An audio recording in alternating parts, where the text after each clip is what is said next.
Herzlich willkommen hier in Kitzbühel. Wir sind da bereit für die zweite Hahnkammabfahrt. Hier sehen wir das Gesamtklassement. Marco Odermatt führt das Ganze an mit 1186 Punkten. Neben mir begrüße ich unseren Experten, während wir hier den Männerabfahrtsweltcup angezeigt kriegen. Jawohl, auch ich begrüße euch herzlich in Tirol, in Österreich, in der Heimat von der Streif. Die Streif, die wir hier von oben sehen, aus dem Helikopter gefilmt. Was für eine Piste, was für ein Spektakel steht uns bevor. Genau. Wie wir sehen, momentan das Wetter etwas beschissen, oder? Oliver, Ja. was meinst du?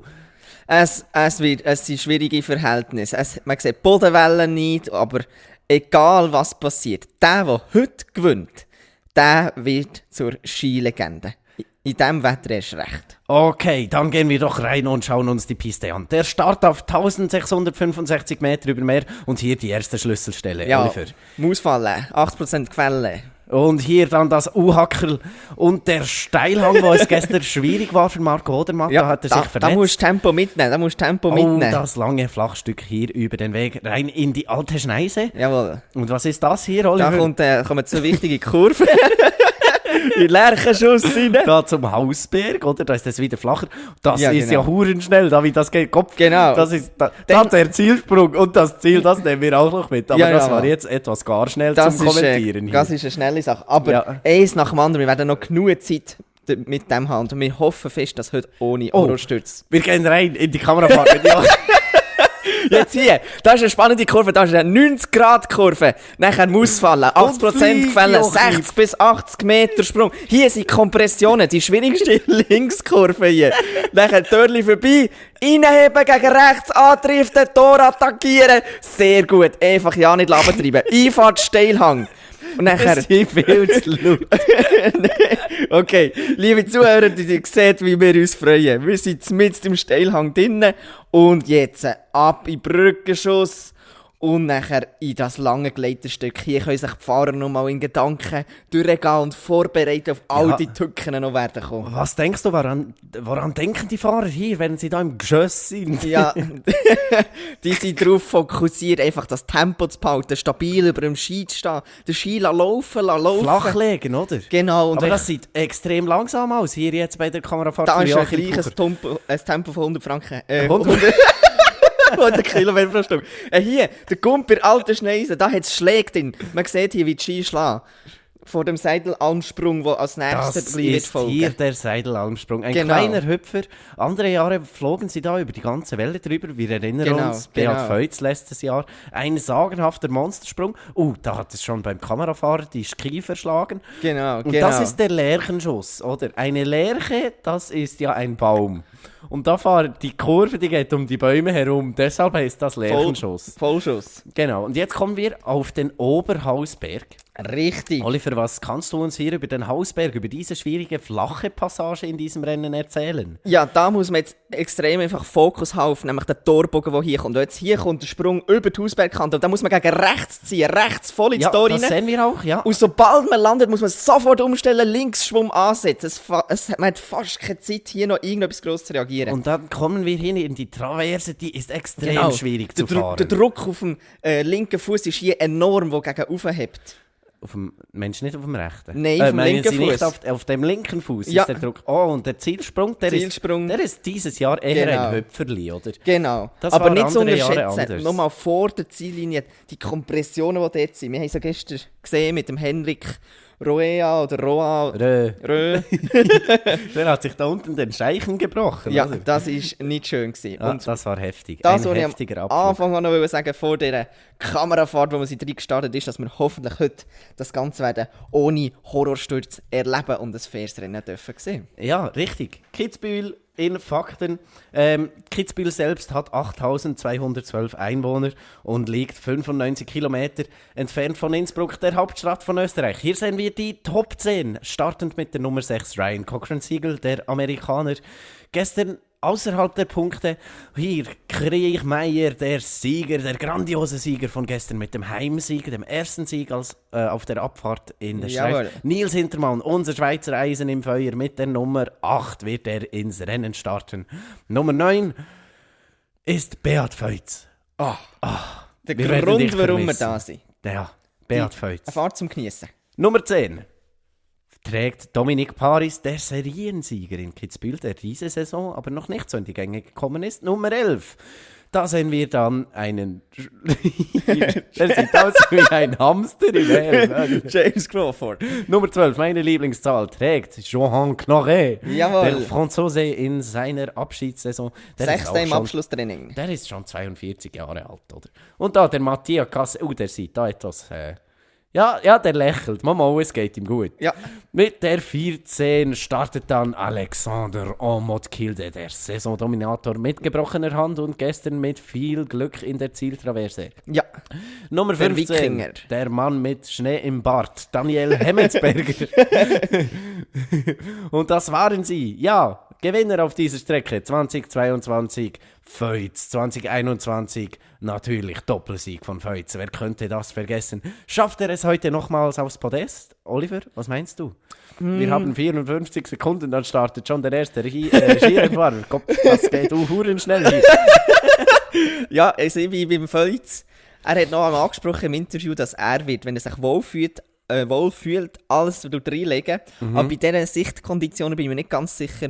So hoffe ich einfach, ein Top-10-Ergebnis, das wäre wunderschön für den Abschluss. Dann willst du Beat Feutz unterstellen, dass er ein bisschen ein Schönwetterfahrer ist? oder? Nein, gar nicht. Aber ich verstehe absolut, dass er im letzten Rennen nicht mit einem Horrorsturz enden. Das verstehe ich.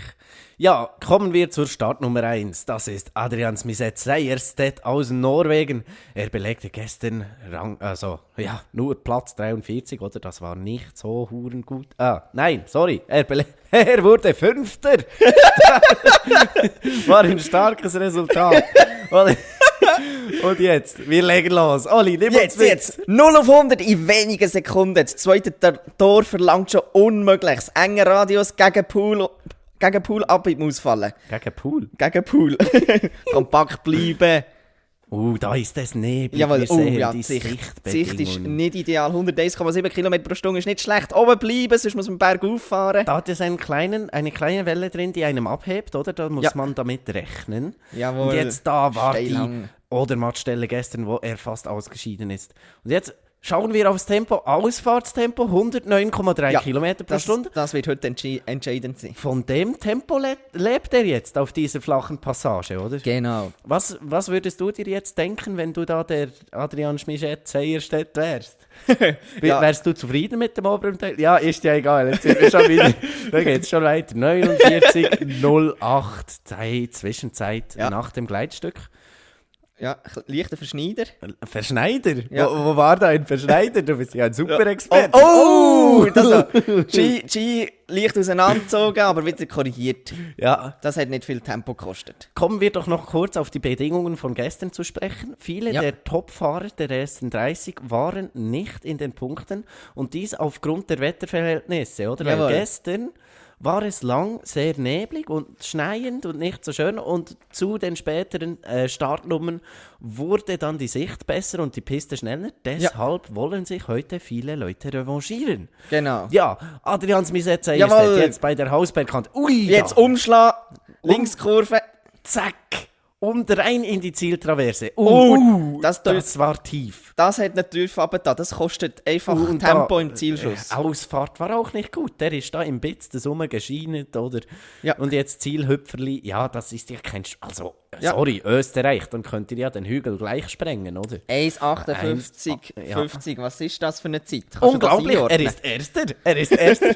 Ja, im Vergleich zu gestern, die Siegeszeit von gestern lag bei 1,56,16. Also, da ist die Piste schon etwas langsamer geworden. Oder der Adrian fuhr einfach scheiße. Ja. Eins von beidem Da wird ist der es wohl sein. Verschneider, den ich angesprochen. Ich sehe den Verschneider hier in Zeitlupe. Ja. Bots, der hat da aber reingedrückt. Jetzt, da Ja. war er viel zu tief, oder? Ja, am muss Schluss da er- liegt noch etwas drin. Ja, da liegt noch viel Zeit Da drin. liegt noch viel drin. Ja, zweiter Starter, der Josef Ferstl aus Deutschland. Gestern nur 49. Kam nicht auf Touren, weil der stürzte. irgendeinem, 2022, letztes Jahr, hat er einen sehr schweren Sturz hier in Kitzbühel und konnte sich auch nicht so richtig erholen davon. Ja, die Sicht da oben nicht ideal, aber er legt vor. Er legt vor, er hat da oben die Bestzeit gefahren, jetzt die Welle schön geschluckt, ja, Ja. das sticht herein in den Steilhang. Unglaublich. Ja, Gute Linie. Da springt er sogar aus dem Steilhang Und heraus. jetzt das Tempo. Ja, zieh, Simi, zieh. Aber wir haben die Tempomessung leider nicht eingebildet gekriegt, aber das sieht für mich so aus, als wäre er etwa mit 107,6 Kilometern unterwegs. Was ist denn da passiert? Er ist Ja, zurückgefallen. das Tempo ist doch wohl nicht so hoch gewesen. Ja. Die werden ja von Drohnen verfolgt, die Fahrer hier. Ja, jetzt rechts das Törli dran. Raus, 78 Umschlag gegen Hundertstel Rückstand. Jetzt da unten kann er aber etwas rausholen. Ja, sehen wir, was er macht. Er geht da höher als Jawohl, der Adrian jawohl. durch. Umschlag, das ist gut gewesen. Schau, 3 Zehntel gut gemacht in einem einzelnen Abschnitt. Da gibt es die Kompression. Und der fliegt auch Aber ob etwas das weiter. lenkt, das wird knapp. Es lenkt. Es lenkt. 400 Vorsprung. Er hat 8 Zehntel in den letzten beiden Abschnitten herausgeholt. Jawohl. Das könnte definitiv ein gutes Resultat werden. Ja, vielleicht kann er sogar an seine Siege anhängen. Der Josef Ferstel hat ja bereits den Super-G in Kitzbühel gewonnen. Kommen wir aber hier zu den Zeitlupen. Schau dir diesen Sprung an. Der hat die Beine ausgefahren. Ja, der sieht nicht unglücklich aus im Ziel. Ja. Nächster Deutscher, die deutsche Schlacht. Romet Baumann kommt, der 37-jährige alte Sack. Und Von den Österreichern. der Mann ist Und jetzt 184 Ausfallen. Zentimeter Sprung groß. 60 bis 80 Meter. Nein, der flog nur 330. Die Mausefalle dieses Jahr ist eben etwas kürzer, oder? Ja. Aber schau dir, der hat Top-Speed da oben. Didier Güst 2011, das war ein Sprung gewesen. Oh. Mit diesem Jahr nicht ganz zu vergleichen. Ja, der ist aber da sehr oft. Ja, da ist er tief. Ja, Was ist denn sein Problem, Oliver? Hat der schlechten Grip? Oder an was könnte er... Ja, schau. ja das sind 107,5. extreme Kräfte. Also wer weiß, wie die von gestern auch noch geprägt sind. Ja, das kann natürlich auch sein. Vielleicht hat er auch immer noch mit der Gehirnerschütterung zu kämpfen, die er sich 2021 bei der Ski-WM zugezogen hat. Jetzt hat er aufgeholt. er liegt vorne. Er liegt vorne. Sehr gut, sehr gut. Mann, das Kommentieren ist anstrengend. Leckte mir. Ja, gestern hat er den Mittelteil nicht gut erwischt und wurde nur 32. Ja. Jetzt, Romet Romet Baumann, wie das geht. Hausbergkante. Mit einem Vorsprung und da unten, da liegt noch Zeit drin. Immer noch. Da liegt immer noch Zeit drin. Ja, da, hohe Linie. Ja, und jetzt umschalten. Jetzt lass den Ski laufen, Zielschuss Romet. bis Romet.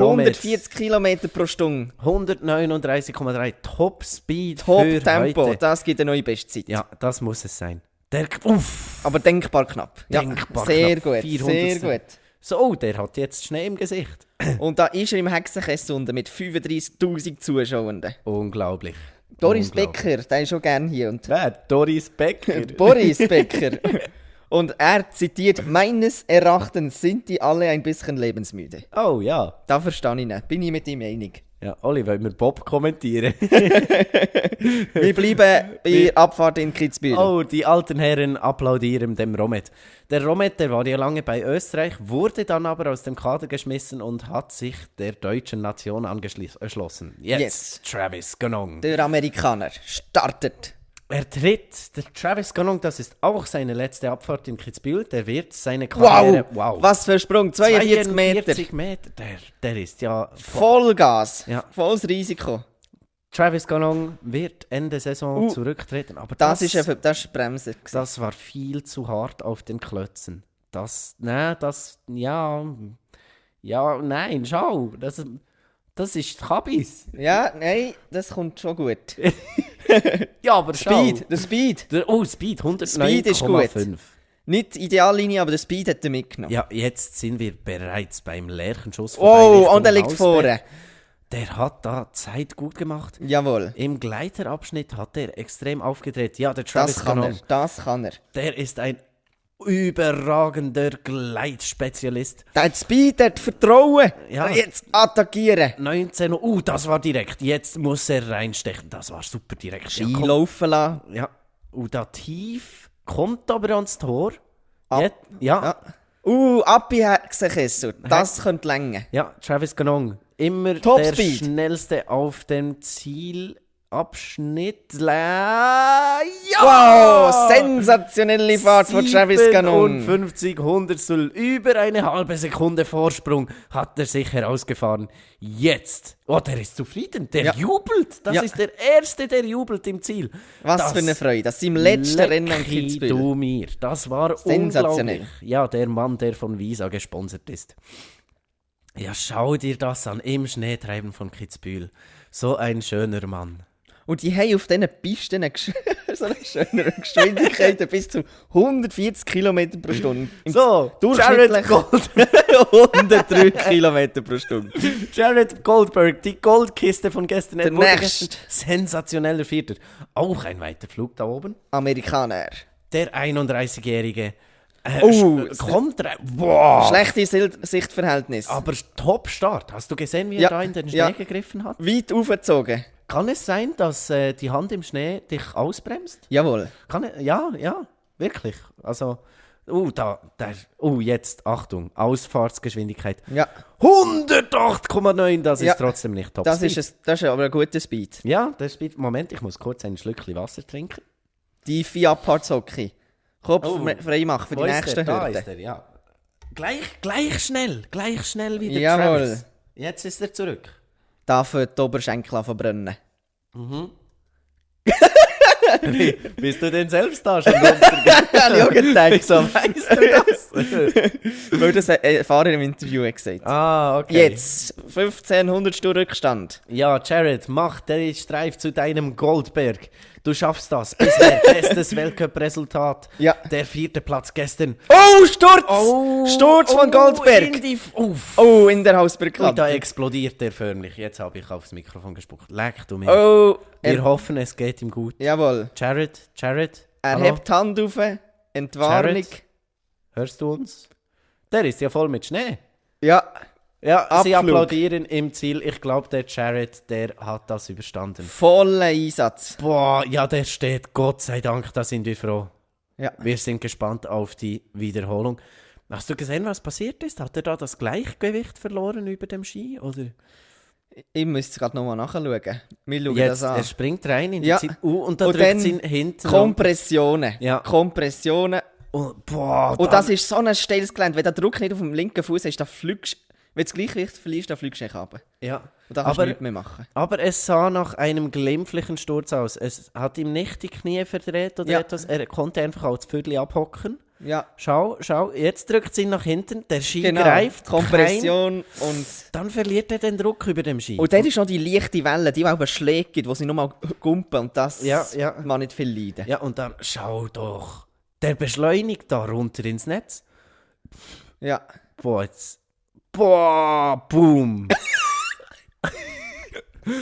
Hast du gesehen? Das hat ausgesehen wie eine Explosion. Die Skier flogen da links. Und Ja. was hat der? Der hat ein blaues Auge. Die haben schau, Der hat geschlägelt. der Travis, der hat keine Freunde.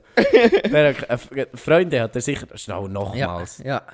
Da, Verrückte Sache. das ist ja... Und schau, er schaut noch nach hinten. Ja, wann kommt denn das scheiß Netz? Ich werde immer schneller. Und dann... Ja. Schau dir... Das ist eine extreme Kraft, die dort wirkt. Auf diesen Strecken haben die zum Teil über 3G auf ihnen. Potz 1000, also der ist da abgeflogen. Hey, also ja, wie viele Wiederholungen wollen die uns noch zeigen? Es wird jetzt nicht zum einem Goldberg für ihn, aber Nein, der Goldberg... nichtsdestotrotz, für den ersten Platz gibt es BAM! ein Preisgeld von 98'000 Franken. Zweiter Platz 49'000 Franken und dritter Platz 24'500 Franken. Für Goldberg leider nicht, aber Gesundheit ist weitaus wertvoller. Ja, da gebe ich dir recht. Und er hatte ja gestern mit dem 4. Platz sein absolutes Bestresultat. Ja, wir sehen da, es wird Reparaturarbeiten an Jawohl. den Netzen benötigen. Ist das jetzt vielleicht nicht so optimal für den nächsten Rennfahrer, weil jetzt es schneit? Oh, Arnold Schwarzenegger sind wir da. Jawohl. Schau mal den alten Sack. Arnold, du geile Sau. Arnold mit seinem schönen grauen Bart. Ja. Passt zu seinem Mantel. I will come back. Das hat sich Jared Goldberg sicher auch gedacht, als er da gestürzt war. Der wird sich mit der Streif revanchieren wollen. Vielleicht fährt er ja spontan morgen gleich den Slalom, oder? Genau. Ja, Current Leader, Travis Garang. Erzähl mir nochmals was zu seiner Fahrt. Hast du sie noch im Kopf, seine Linienwahl? Sein Tempo war ausschlaggebend. Unten raus, letzter Streckendrittel. Der Start ist nicht ideal. Der Start war scheiße, ja. Aber er hat das Tempo können mitnehmen. Und dann hat er einfach das Tempo gehabt. Ja. Hat auch nach dem Seidelarmsprung die Schwünge gut genommen und die Hausbergkante hat auch gestummt. Das war wunderbar. Aber oben liegt noch etwas drin. Oben, da liegt definitiv noch Zeit drin. Die Idealfahrt haben wir noch nicht gesehen. Nein, die wird uns vielleicht ja dann der nächste Fahrer zeigen. Ja. Kommen wir noch kurz zurück zu sprechen auf Jared Goldberg. Ja. Und zwar habe ich mir da noch etwas notiert. Der war nämlich im Westminster College, der kommt ja aus Boston. Da, Aha. ja. Und der spielt mehrere Instrumente, auch Ukulele. Ja, vielleicht heute nicht. Meinst du nicht? Nein. Okay. Und sein Motto ist, oder heißt, There's no bad days in Ski Boots. Ja, das war aber wohl ein schlechter Tag. Aber er steht zum Glück, Ja. er geht jetzt wieder in die Ski. Ja, der fährt. Stell dir vor, du stürzt mit über 100 km pro Stunde in die Fangzäune und Ja. dann läufst du davon. Ja. Das ist schon ein Wunder. Die müssen ja das ganze Jahr trainieren, die sind so muskelbepackt. Ja. Da kann so ein Sturz auch glimpflich ausgehen. Das Da ist- sind wir also sehr froh. Ja, da sind wir froh. Das ist einfach 3312 Meter in Schnee und Eis gehauen. Aber was ist denn hier? Wieso muss der laufen? Der kann doch runterschienen. Ja, schau. Ja, die Der machen, muss dass der jetzt Nächste kann fahren kann. Der hat keinen Bock, der will... Oh, sein Skireddress ist... Schau mal, der Dress ist gerissen Oh am ja, Arsch. das Stress ist hintergerissen. Zum Glück hat er noch etwas drunter an. Ja, definitiv. Sind wir froh. Ja, neben dem Preisgeld gibt es auch einen Schriftzug auf einer roten Kabine von der Hahnenkammbahn. Okay. Das gibt es noch für den Sieger. Ah, nur der Sieger Nur der Sieger. erhält so ein Gondeli. in dem Genau, Fall. genau. Swindal hat dazu gesagt, dein Name auf der Gondel ist wie ein Stern auf dem Walk of Fame in Beat Hollywood. Feuz hat ein spezielles Feuz. Dress bekommen. Die Startnummer 217. Was ein spezielles Dress. Ja, schau doch. Da, World Cup Races 217. Ah. Das ist sein Abschiedsnummer. Wow, das ist denn schön. Da kriege ich gleich Gänsehaut, oder? Ja, das ist wirklich super. Ja. Und wenn er wird gewinnen, dann bekommt ja er vielleicht den Gondel-Namen, der Ja, ist wie den ein hat er schon. Stern auf Walk of Fame. Aber noch einen. Ah, nee, da kriegst du nur einen. Da Ja. kriegst du nicht pro Sieg einen. Sonst Also mal hat er bereits pro 3. Sieg. Aber dann Nein, hat er noch ein wirklich? Gondel mehr. Oh, Aus Windel hat eben gesagt, dass es ist wie Gondel, also wie das Gondel ist wie ein Stern auf dem Walk of Fame in Hollywood, einfach nur besser. ja, das ist natürlich speziell. Oliver, wir sehen hier Alexander Omot-Kilde beim Jawohl. Aufwärmen. Kannst du uns etwas über die Aufwärmübungen erzählen, die sie da machen müssen? Ja, das ist, wenn man aufs WC muss, du das Bein ein bisschen schwingen, damit man noch länger durchheben kann. Okay. Dass es auf der Strecke einfach keine Blasenprobleme gibt. Ja, okay, Genau. ich verstehe das. Wie ist das dann, wenn du jetzt unaufgewärmt auf diese Piste gehen würdest? Wäre das kriminell oder? Das ist schon sonst kriminell und ein Angriff auf die Gesundheit, die Piste. Aber es macht doch nochmal Sicherheit, bringt nochmal Ja. einfach, ja, die Dehnungen, die Kräfte wirken einfach.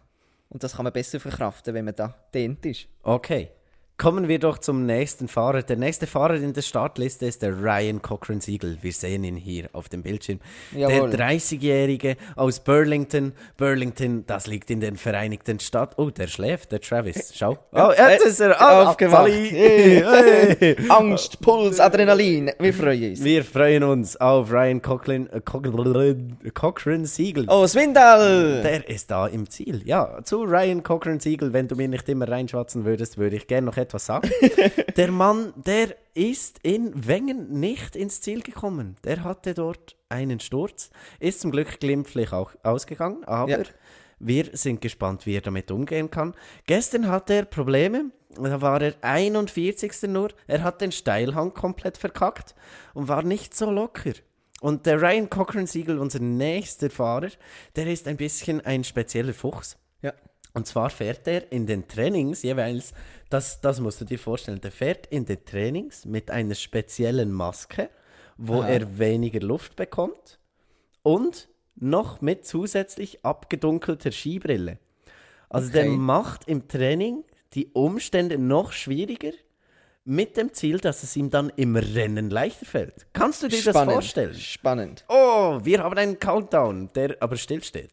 45 Sekunden eventuell oder so, bis die nächsten Fahrer, bis Ryan Cochran-Siegel kommt.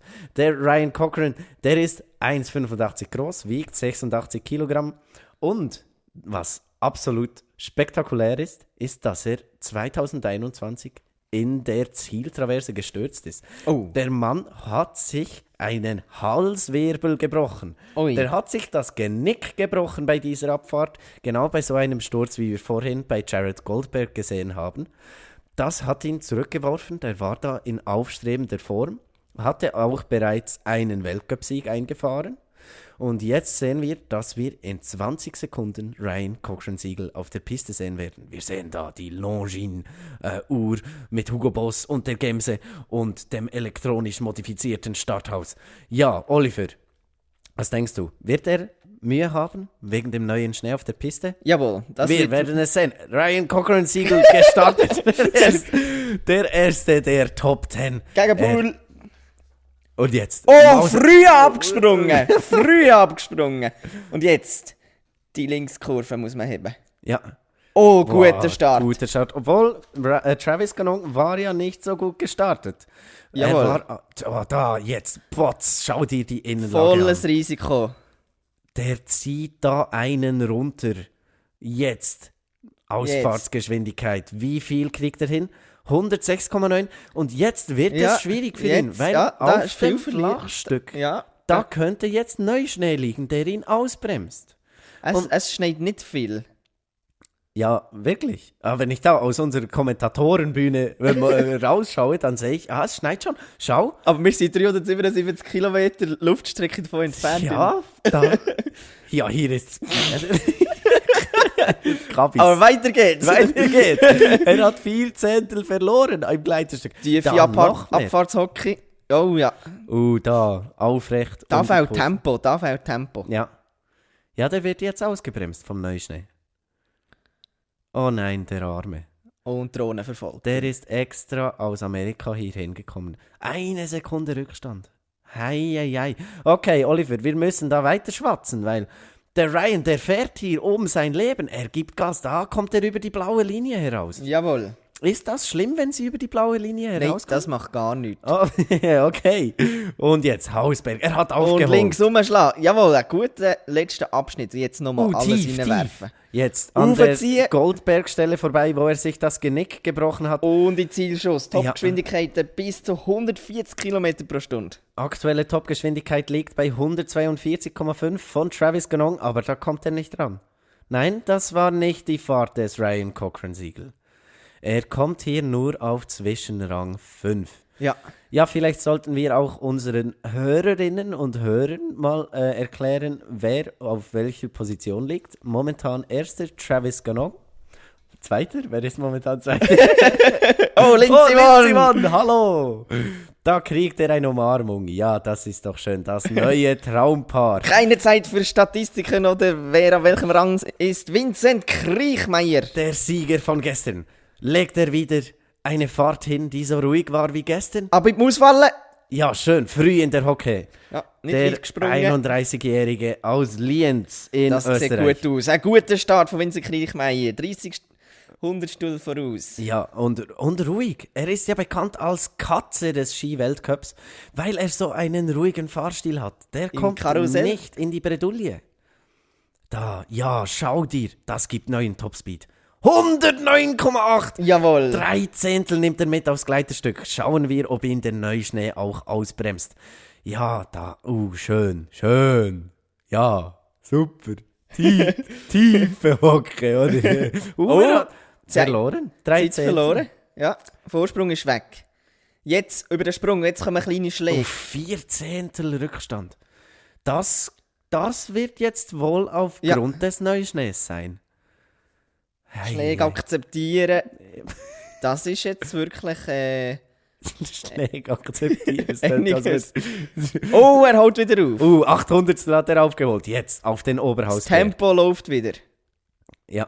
Aber das Tempo war vorher nicht tief gewesen. War das nicht tief? Nein, er hat ein gutes Tempo gehabt. Es hat Ja, schau dir an. Topspeed auf dem Hausberg. hervorragendes Hausberg Tempo. kannte da weit zur Bande raus Das wird und jetzt gegen entscheidend. rechts. Und jetzt links 17. umschlagen. Ja. Das, hol. da liegt noch alles drinnen. Ja, Linie stimmt. Stark, reingesprungen, Ja. kontrolliert. Ja. Da war der... Ja. Oh, das wird haarscharf. Das jetzt. wird scharf. Das Speed, wird knapp. Speed nicht ganz wir so brauchen hoch. Tempo. Nicht ganz so hoch 5 Speed. Kilometer pro Stunde langsam. Das lenkt nicht. Da, nein, Zweiter Platz. Platz. Ui, Vincent ui, Kriechmeier. Das ist der Andreas Gabalier. Ah, der, ja. Der mit dem Odi-Song. Odi. Vincent Kriechmeier ist sichtlich zufrieden damit. Ja, nein, der ist sicher nicht zufrieden. Aber er ist vielleicht auch... Er ist Zweiter in Weißt du, Österreich. gestern gewonnen, heute Ja. Zweiter, aber so unzufrieden wird er glaube ich wohl nicht sein. Ja. Wir sind gespannt auf ein Interview. Das werden wir es erfahren. Die Interviews werden natürlich von den Fahrern gesprochen. Schau dir den Travis an, der weiß, wenn der Kriechmeier hinter mir ist, dann ist mir eine Fahrt gelungen. Ricola! Jetzt erster Schweizer Nils Hintermann, Dritter in der gestrigen Abfahrt. Und Jawohl. jetzt Stockstoß und Hocke. Los geht's. Achtung. Komm Nils, du kannst das. Aber ja. im Ausfall voll attackiert, sehr Ja, gut. er fliegt in der- Schlechte Wetterbedingungen. da, Kurzer ja. Sprung. Ja. Der Mann, der von Ricola Linkskurve. gesponsert ist. Der Mann, der niemals Halsweh hat wegen seiner 3 Sponsor. Zettel Vorsprung. Ja, komm Nils, komm, du schaffst das. Und Ja, jetzt umheben, ab in Steilhang. Ich bin nervös. Ja, da zieht er. Nein, Ja, leichte nein. Schläge. Er Jetzt musste. hat das Tempo gekostet. Der Nils musste Das ist ein gutes Tempo. Ja. Das ist ein gutes Tempo. Nein, Ja. nein, das ist nicht gut. Hast du gesehen, im Steilhang musste er nachdrücken. Das war... Da musste er für leicht den Schwung nachdrücken. zweimal ansetzen. Ja, aber das kommt noch. Ich glaube an den Nils. Okay, Wir sind Nils, gespannt. 4 Zehntel zurück. Nils, jetzt musst du Gas geben. Ja, er holt 4! Oi. 2 Zehntel Rückstand noch. Unglaublich. Dort hat der Kriechmeier Zeit verloren und hier hat der Nils Zeit gewonnen. Ja. Weißt du noch, wie vorher? Ja, Sensationell. das kommt gut. Das Der kommt zieht. sehr gut. Zieh!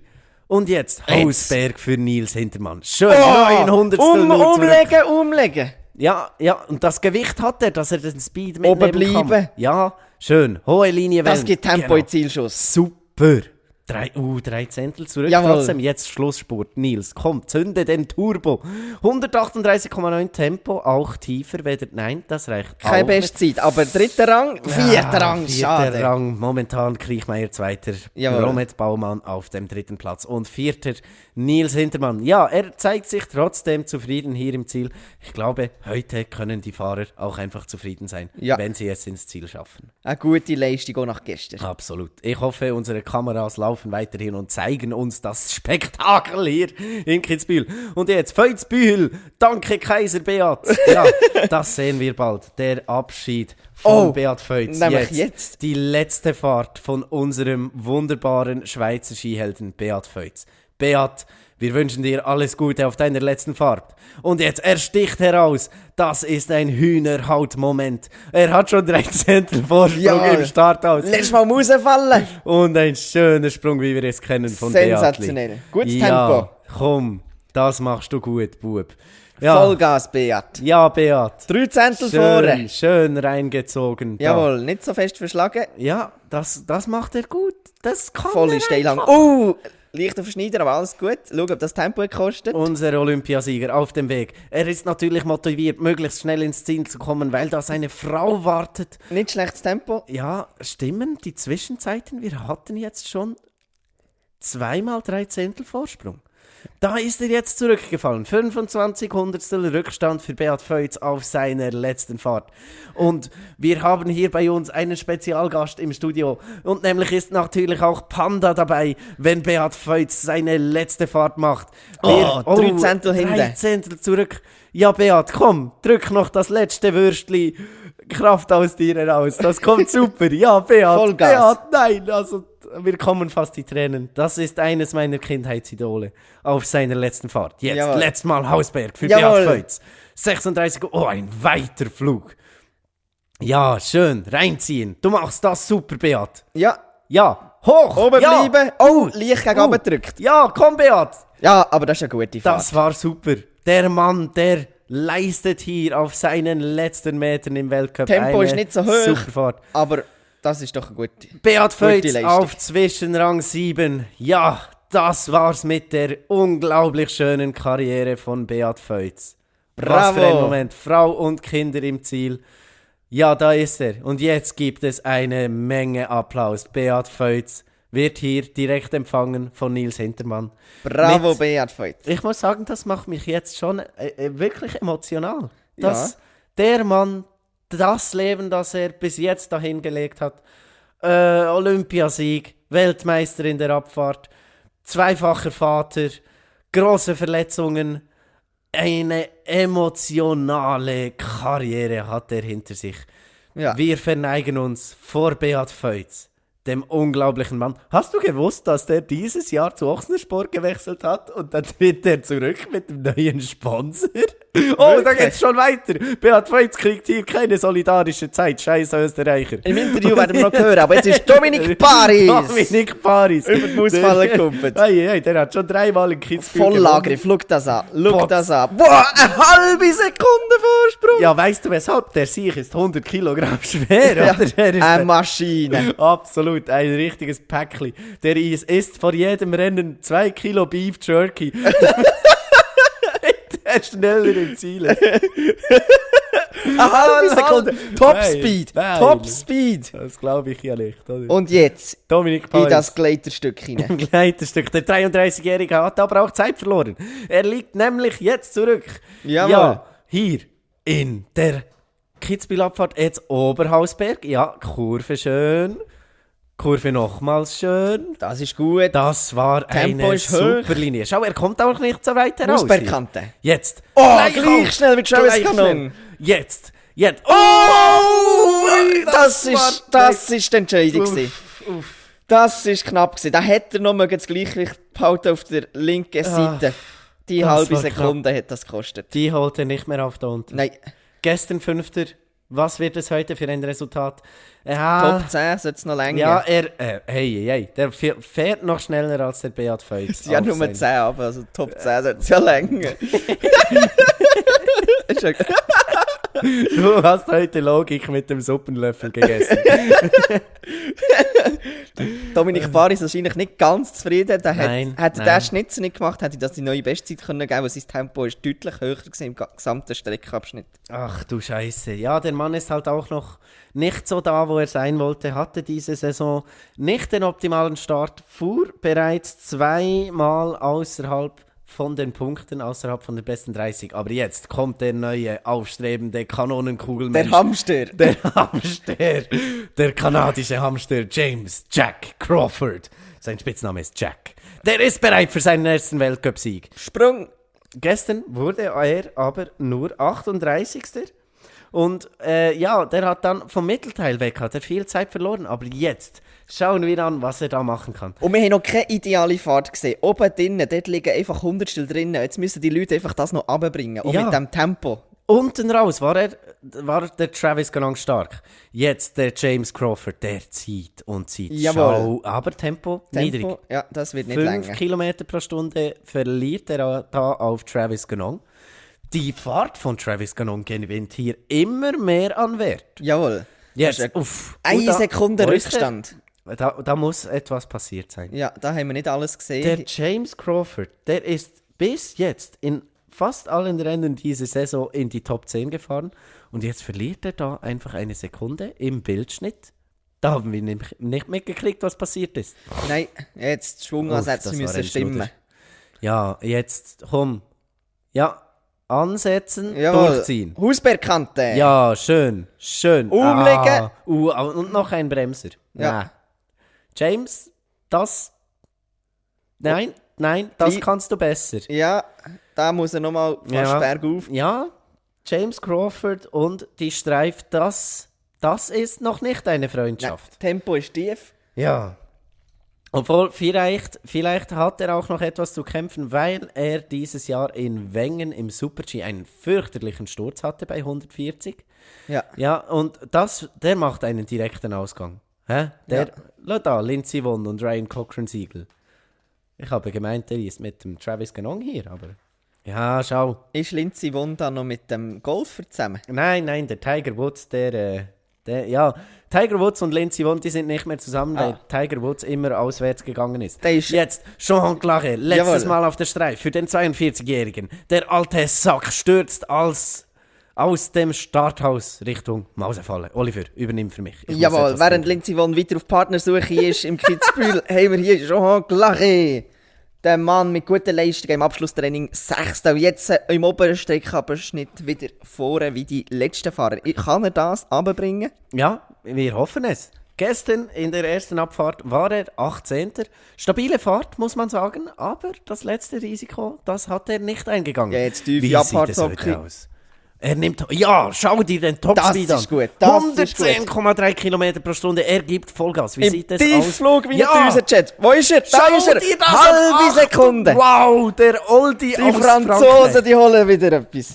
Der hat Willen. Ja, der rasiert hier alle ab. Wird hier ein neuer Held geboren. Jean Claret. Oli, ich bin nervös. Der Mann hat noch keinen Weltcup-Sieg gefeiert. War Oi. schon mehrmals auf dem Podest. Halbe Sekunde vorne. Oh mein Gott, Jean Claret. Jean Claret. Ja, in den 5 Abfahrten vor 2023 war er in Kitzbühel immer in den Top 5. Wird das Traumfahrt? Ja, komm schon. Bisher 5-mal sensationell. Zweiter in der Abfahrt und 4-mal Dritter. Hausbergkante. Wird es der Sieg? Oh, Wow. 7 Zehntel Vorsprung. Wow. Links umheben. Ja. Ideallinie. Ja. Oben bleiben, oben bleiben.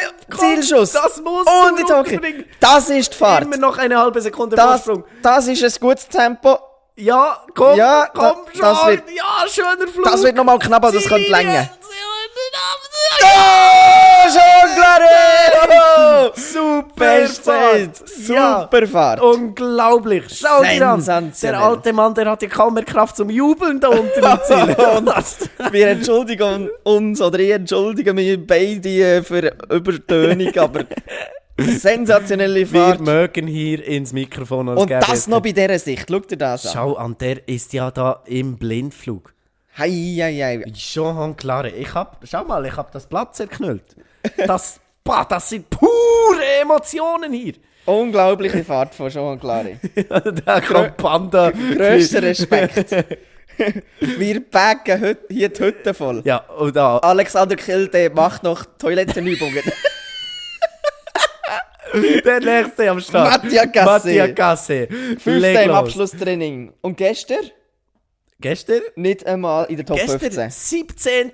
Hatte einen 17.. Faststurz vor dem Lerchenschuss, wo es ihm den linken Ski weggehauen hat. Jetzt oben. Uff. Gut gestartet, Ja. leichte Schläge, aber das kann das Schlimmste können vermeiden. Sprung in Steilhang. Du, wird er von der Post gesponsert, oder wieso hat er einen gelben Helm? Ich weiß es nicht. Okay, nicht so wichtig. Gehen wir weiter. Seine Fahrt sieht gut aus bis jetzt. Ja, Wie sieht Tempo. das? Tempo. 100, Das ist nicht schlecht. Nicht schlecht. Eine Hundertstel Sekunde hinter Jean Claret. Ja, vor dem Geschoss hat er ein bisschen Zeit verloren. Ja, der war bereits 2-mal auf dem Podest in dieser Saison. Also der ist in einer formidablen Form unterwegs. Wie sieht es hier aus? 54 Hundertstel zurück. Ja, das wäre absolut top. Ja, Also, nein. zweiter Platz wäre das. Ja, Oh, jetzt ist aber eine halbe Sekunde Rückstand. stimmt, ja. Achtung. Ja. Mattia Gasse, kann er hier auf den zweiten Podestplatz Sprung, vorstoßen? landen, links umheben. Ja, das sagst du bei jeder Fahrt. Das ist enorm wichtig, entscheidend heute. Ui, Und jetzt Kompression. Ja, zieh durch, du schaffst das. Komm, Mattia. 140, Mattia, schafft er das? er hat schon wieder aufgeholt. Schau dir das Er an. kommt nicht aufs Tempo 2 her. Zehntel. Das wird knapp. Ja, ich hoffe, es reicht nicht. Das könnte der zweite oder dritte Platz Ja, der dritte Dritte Platz. Platz. Er fällt sogar noch hinter Travis Ganong sein. Jawohl. zurück. Kriechmeier vom Podest. Aber schau, der ist zufrieden. Ja, Der jubelt. Der freut sich. Der hat Freude. Die Österreicher sind weg. Juhu. Ja, kein Österreicher momentan auf dem Podest. Wir freuen uns. Die 35'000 Zuschauer dort wahrscheinlich nicht, aber das macht nichts. Das ist nicht unser Problem. Selber schuld haben die ein Billett gekauft und nicht einfach den Fernseher benutzt. Unglaubliche Durchschnittsgeschwindigkeit von 103 km pro Stunde auf dieser Strecke. Hast du das jetzt ausgerechnet? Ja. Ja, aber jetzt der Jean Claret. Unglaubliche Leistung. Der ist jetzt nervös, Was weil hat er für am ein Alter? Start 42, weil am Start steht unser Held, der wir Freund kommen von Michaela später Schifrin, drum. Es geht der weiter. Alexander Omotkilde, Ah. die Maschine aus Norwegen. Gestern war er 16. ist fast gestürzt in der Zieltraverse und Vollgas geht er los, der Wikinger. der Mann, der Sprung. fährt hier mit gebrochenem Mittelhandknochen. Nein, Wurzelhandknochen. Wurzelhandknochen. Topspeed. Ja, Topspeed und Vorsprung für Kilde. Was macht er jetzt? Der Mann, Saubere Fahrt besitzen. der Ins fährt immer Karussell. so aggressiv. Oliver, ich übergebe das Wort an dir. An dich. Jawohl, jetzt Tempo ist entscheidend. 100 Gutes Tempo. Topspeed! Halbe Sekunde Vorsprung. Jetzt einfach. Nein, 13, auf 14. Boah. Ja, Ja. Ende 4 als 5, aber das ist eine Top-Leistung. da. Ja, komm schon. Du hast, oder, wow, jetzt immer noch vorne. Ja, Ja. komm schon. Aber das wäre Jetzt. so schade für Klare, wenn er nicht gewinnt. Schau, der tut.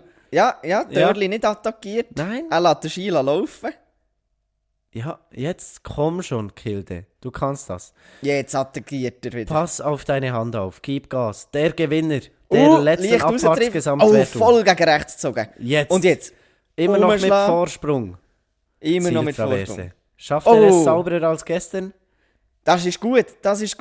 Ja. Jawohl. Sauber. Jetzt. Das Halbe geht eine Sekunde Vorsprung. unglaublich. Unglaubliche Fahrt.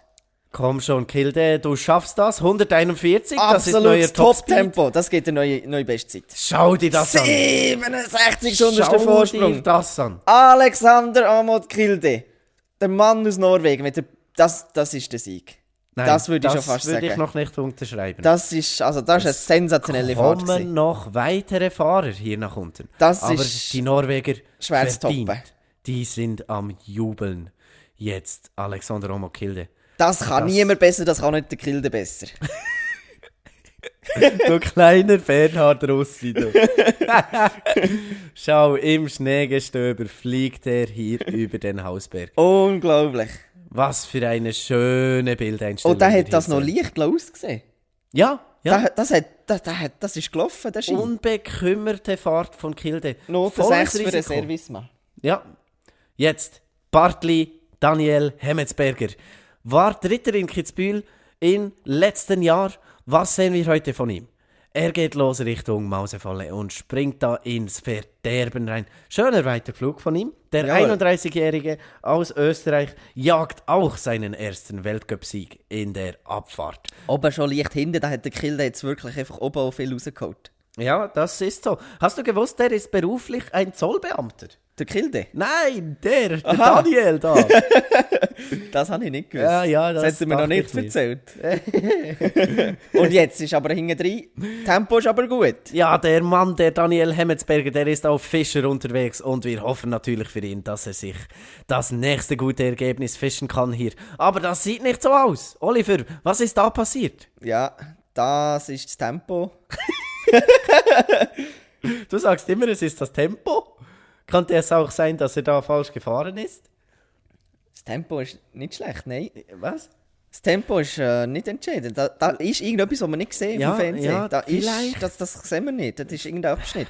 Vielleicht hat er da den falschen Ski erwischt. Das ist knapp gewesen. Fast ausgeschieden. Das ist knapp gewesen. Er Daniel hat- Hemmetsberger. Den Außenski verloren und jetzt Richtung Zielsprung mit über einer Sekunde Rückstand. Jawohl. Das wird kein Top-Resultat. Nein, Nein. schau. Da haben wir- 6. Platz. Bei dieser Schneise und vor dem Seidelalmsprung oder Lerchenschuss haben wir dort irgendwo Passagen, wo die Leute Zeit verlieren oder der Kill ist durchgerast, wie ich weiss nicht was. Ja, das war nicht optimal. Jawohl. Ja, wir sehen da, schau, wie es den Ski da verschlägt. Das versetzt ihn automatisch um 2 Meter nach unten und da verliert er die Linie. Unglaublich. Ja, nicht zufrieden, schüttelt den Kopf. Ja, und was haben die denn für scheußliche Jacken an? Aber schau dir, Kilde, der glückliche Bär. Come on. Ja, Kilde, das war eine Fahrt. Er salutiert und gratuliert. Ja, während wir hier das Zwischenklassement sehen, Alexander Omokilde, Jean Clare, Travis Gron, die momentan Bestplatzierten auf Rängen 1 bis 3. Wir gehen in die Werbung, wo wir natürlich auch kommentieren. Was sagen wir da? Ich weiß auch nicht. Ja, Raiffeisen Rio, erhältlich im App Store und auf Google Play. SRF 2, Werbung. Wir sehen jetzt da. Ich mache ein Geräusch. Machst du Geräusch? Ja. Glück, Glück. Ding, ding, ding, ding, ding. Für die optimale Sportleistung brauchst du perfekte Vorbereitung. Der Marco Odermatt, grosse Träume, brauchen ein bisschen Support. Dream big, do big. Sunrise. Mit Cashback von 150 Franken. Komm in unser Speed-Team, du geile Sau. Oh yeah. Werbung vorbei. Sensationell. Sunrise, BKW, Raiffeisen, Helvetia. Wir präsentieren euch das Fernsehprogramm von der Ski-Weltcup-Saison 2022 und 2023, während wir hier einen Fake, Wolf und Lara Gut sehen. Super, BKW. Oh, ja, Nils Hintermann, wie ist deine Fahrt bis jetzt gelungen? Wie kannst du sie einschätzen?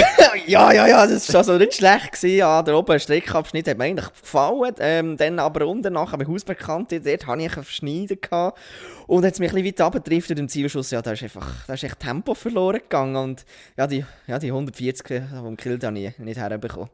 Ja, no, hat etwas gefehlt, aber nach gestern bin ich eigentlich durchaus mal recht zufrieden.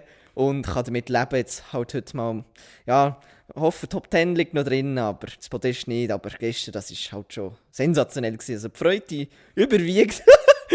Kitzbühel, das ist echt ein gutes Pflaster. Und ja, Mama, ich freue mich und danke Ricola nochmal für den Helmsponsor. Und ich habe noch eins von dem Rennen gegessen. Und das hat, ja, gestern habe ich 2 gegessen. Vielleicht hätte ich heute noch so 2 essen. Aber ich glaube, ja, mit diesen Kräuterkräften hat es mir doch noch etwas geholfen, weil ich auch noch die gleiche Energie hatte. Ja, super, ja, oder? Was sagst du zum Abschied von Beat Feutz?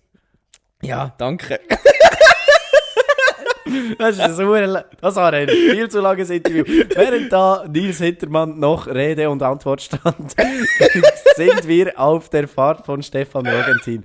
Ja, mit Startnummer 16 ging er ins Rennen. Der obere Teil, ja, nicht optimal. Kommt hier zur alten Schneise bereits mit über einer Sekunde Rückstand. Schau auf die Schläge.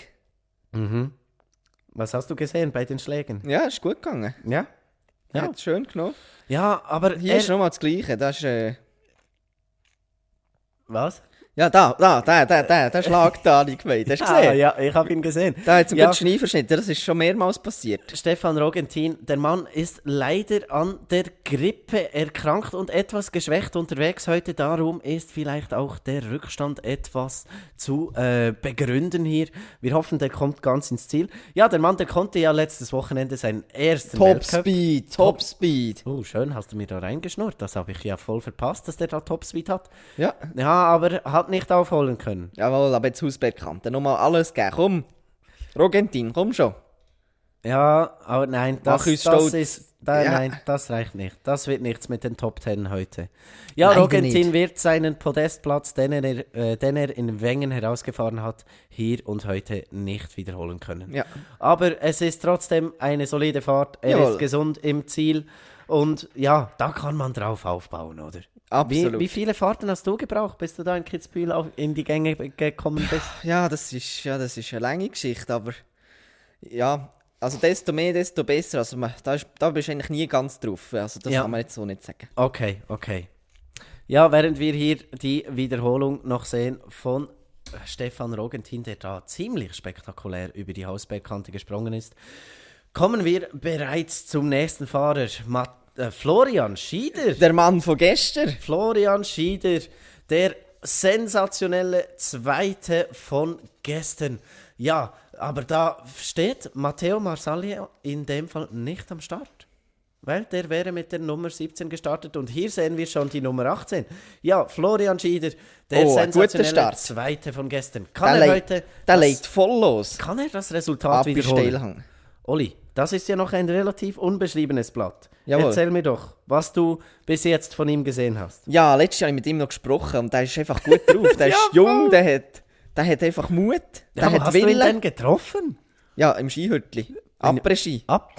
Ja, den treffen wir uns ab und zu. Das ist ein unglaublicher Typ. Der hat Willen und seine Zeit wird bestimmt noch kommen. Und gestern, das war einfach nur der Anfang gewesen. Ja. Er wurde ja gestern eben, wie gesagt, sensationeller Zweiter. Sonst in dieser Saison war er ja nicht immer sehr gut unterwegs. Er war bereits in den Top 15. Aber schau! Ja, 3 Nein, Zehntel voraus. die kann nicht stimmen. Schau dir diese Zwischenzeit an, da ist sicherlich ein Fehler passiert. Ja, Der wahrscheinlich. kann doch nicht über Das kann eine fast nicht Sekunde aufgeholt haben. Nein, schau Nein, da. jetzt wurde sie korrigiert. Er ist immer noch mit Rückstand unterwegs. Ja. Ja, über eine Sekunde, da wird er sich wohl oder übel mit Platz Ja. 10 oder 11 begnügen müssen. Ja, es Mit der ist Platz Tempomässig 10. haben wir da auch leichte Probleme gehabt. Das war auch nicht ideales Tempo gewesen. Nein, Aber- das war sie nicht. Das ist doch nach gestern, glaube ich, in absehbarer Zeit ein erfolgreiches Wochenende gewesen. Ja, Respektive Freitag, Samstag. Die starke Fahrt von gestern konnte er nicht wiederholen. Natürlich, gestern hatte er auch sehr Glück, da er die besten Bedingungen vorfinden konnte.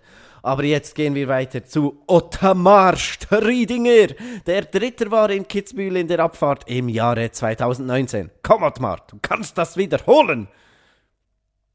Da ist dran.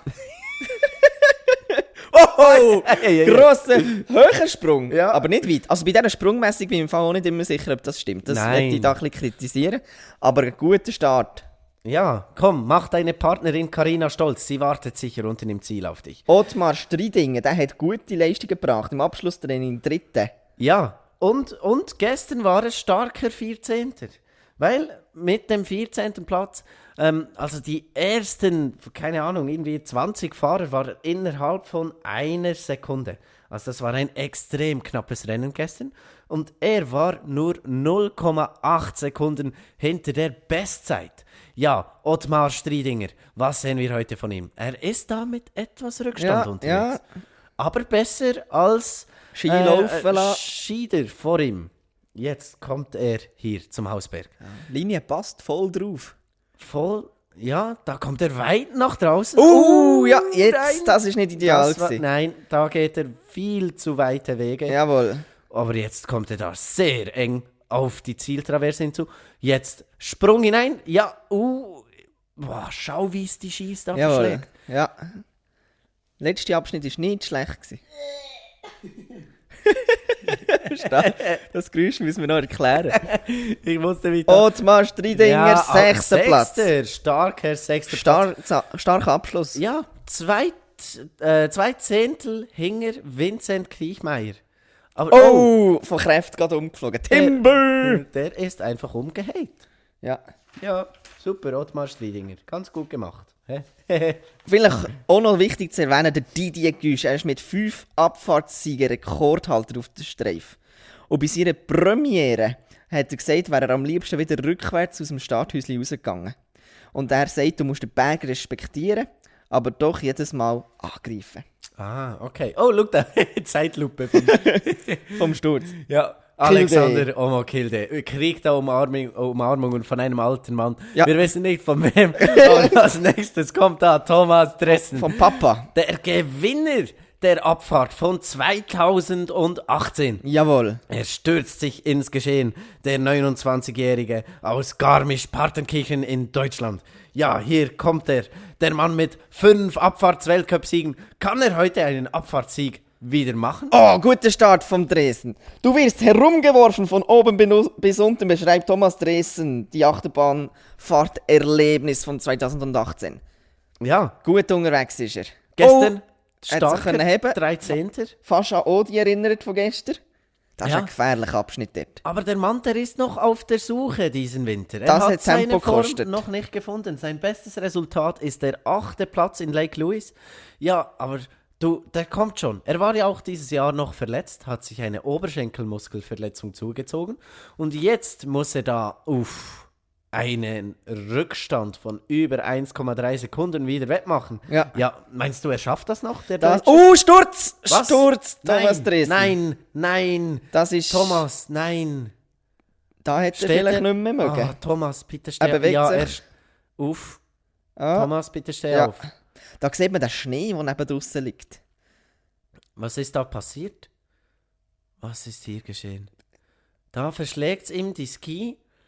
Ja, da ist noch nichts passiert. Oh, jetzt Ah, die Schläge, ja. und dann Ja, Kontakt verloren. Ja. Linker Ski fort, zack, bumm, weg, oder? Ja. Das braucht auch nicht viel. Das ist dort ein enormes Tempo in dieser Strecke. Das ist ein Streckenabschnitt. ärgerlicher Sturz. Jawohl. Das ist nicht nötig. Schade. Ähnlich wie Michael Walchhofer in 2011.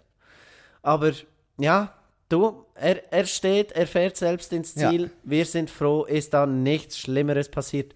Das Rennen natürlich momentan noch unterbrochen, während Thomas Dressen hier wieder runterfährt ins Ziel. Ja, empfängt ihn mit einem großen Applaus hier unten im Ziel. Der Thomas Dressen, der Crash-Test-Dummy. Ja, Thomas. Und ja, komm, mach mal ein bisschen vorwärts. Der nächste wird auch noch fahren. Ja, Thomas, gut. Wir sind froh, ist dir nichts passiert. Ja, zurück im Ziel. Zurück Super. im Ziel, Thomas Dresen. Das gibt eine Enttäuschung, auch nach gestern, aber... Ja, ich bin mir sicher, Birgit Langmeier, seine Partnerin, die Österreicherin. Da ist ja DJ Ötzi. Der Mann mit der ultimativen Scheißmusik ist wieder hier in Kitzbühel und feiert Und seine Kilde, Eltern der an. hat Grund zum Stolz sein. Alexander Omot Kilde. Unglaubliche Leistung in dem 83. Hahnenkamm-Rennen in Kitzbühel. Das ist einfach ein unglaublicher Typ. Wie viel Zeit wäre das von Kilde? Jetzt muss ich kurz in meinen Notizen nachschauen gehen. Halte kurz. Du hast da ein Papier puftet. Das ist ja unglaublich. Ja, das ist nicht der Zettel von ihm. Vielleicht solltest du noch erklären, wieso das Marco Odermatt nicht fährt. Ja, also der Marco Odermatt fährt heute nicht, nachdem er einen Schlag aufs linke Knie hat bekommen. Knie. Knie. Leider nein. So ist der Marco Odermatt in Untersuchung gegangen und es ist ihm empfohlen worden, dass er ausruhen soll und dass er hoffentlich in der WM im Februar dabei wird sein. So, da bin ich wieder vor dem Mikrofon. Ich habe den Zettel von Alexander Omot Kilde gefunden. Ja, der Alexander Omot Kilde, der hat schon etliche Weltcup-Siege feiern können. Und allein in dieser Saison, in der Abfahrt, hat er war in Wengen Erster, in Bormio Dritter, in Gröden war er Erster, in Beaver Creek Erster und in Lake Louise auch Erster. Also der hat die mehr als die Hälfte der Abfahrten dieses Jahr gewinnen können. Sehr cool. Absolut. Wie Aber viele Podestplätze im Gesamten er schon gehabt hat, das kann ich wiederum nicht sagen. Da muss ich kurz nachschauen. Aber ich glaube, wir haben absolut keine Zeit, weil da jagt ein Highlight das andere. Als nächstes sehen wir den Fahrer Bryce Bennett. Olli, was kannst du zu Bryce Bennett sagen? Wir sind gespannt auf ihn, was er heute bringt. Also du weißt nichts von Bryce Bennett. Ich kann dir sagen, Bryce Bennett ist nicht voll im Schuss. Also er hat bis jetzt nicht so gut fahren. Okay. Ich kann dir etwas sagen zu Bryce Bennett. Der Mann ist 2 Meter groß, wiegt 100 Kilo, ist verlobt und hat eine Abfahrt in seinem Leben gewinnen können. Das war im Jahre 2021 in Val Gardena. Und jetzt auf der Piste für euch, Bryce Bennett. Jawohl. Gestern 29. Knapp noch in den Punkten. Was zeigt er heute, der Preisli? Jawohl, das ist ein guter Start. Schön. Tempo ist steif. Ja, Preis, komm. Das hat Zeit gekostet. Schau, jetzt muss er da runter, jetzt muss er fast bergauf fahren. Da. Ja, jetzt muss er da rumheben und jetzt geht er gegen rechts und jetzt muss er da rumheben. Jetzt muss er da gegen rechts. Oh, ich darf ja nicht Schweizerdeutsch sprechen. Das ist kein Topspeed. Bryce Bennett. Scheiß Bennett, der hat schon über 1 Sekunde Rückstand. Entschuldigung, ich wollte da natürlich den Bryce nicht beleidigen. Ja, das Podest ist momentan zu erreichen mit 0,95 Sekunden Rückstand. Schafft er das? Nein. Jetzt braucht es Fingerspitzengefühl und Konzentration. Wieso braucht es Fingerspitzengefühl? Der fährt ja mit den Füßen. Ja, aber das Törli da vorbei, die müssen da wenige Zentimeter dran vorbeigehen. Ja. Jetzt, hier kommt er Richtung Lerchenschuss, diese lang gezogene Doppelkurve. Jetzt Einfahrt in den Lerchenschuss. Ja, da die Kurve, ja. Das war... Ja, nein, das war scheiße. Das ist jetzt nicht schlecht, aber da hat er oben nachher einfach viel verloren. Ja, der Bryce Bennett, der ist nicht in der Höhe, auf der Höhe seiner Form. Stürzte ja sogar in Bormio. Aber Schläge hat er gut genommen. Ich habe gerade nachgeschaut in der Statistik. Dem fehlt dieses Jahr noch ein Platz in den besten 20. Ich weiß auch nicht, was der macht. Der ist abgelenkt. Ja, aber die Hausbekannte hat er gut gefahren. Ja, und die Zieltraverse hier, die war auch super. Aber schau, das war zu konservativ. Vielleicht müsste da mit dem Servicemann mal noch reden. Ja, vielleicht liegt da einfach alles alles in Schutt und Asche. Platz Ja, 16. Platz 16. Ja, pack den Koffer und reise ab, das bringt nichts. Hey. Es ist nicht einfach. Weißt du, was der gerne hobbymäßig macht? Nein, das Der ist geht fischen. schon. Ja. Bryce Bennett ist der Tollste. Pack da in den Koffer und geh fischen. Schau da, Alexander Omokilde wird von Unglaublich. Beat Feutz beglückwünscht.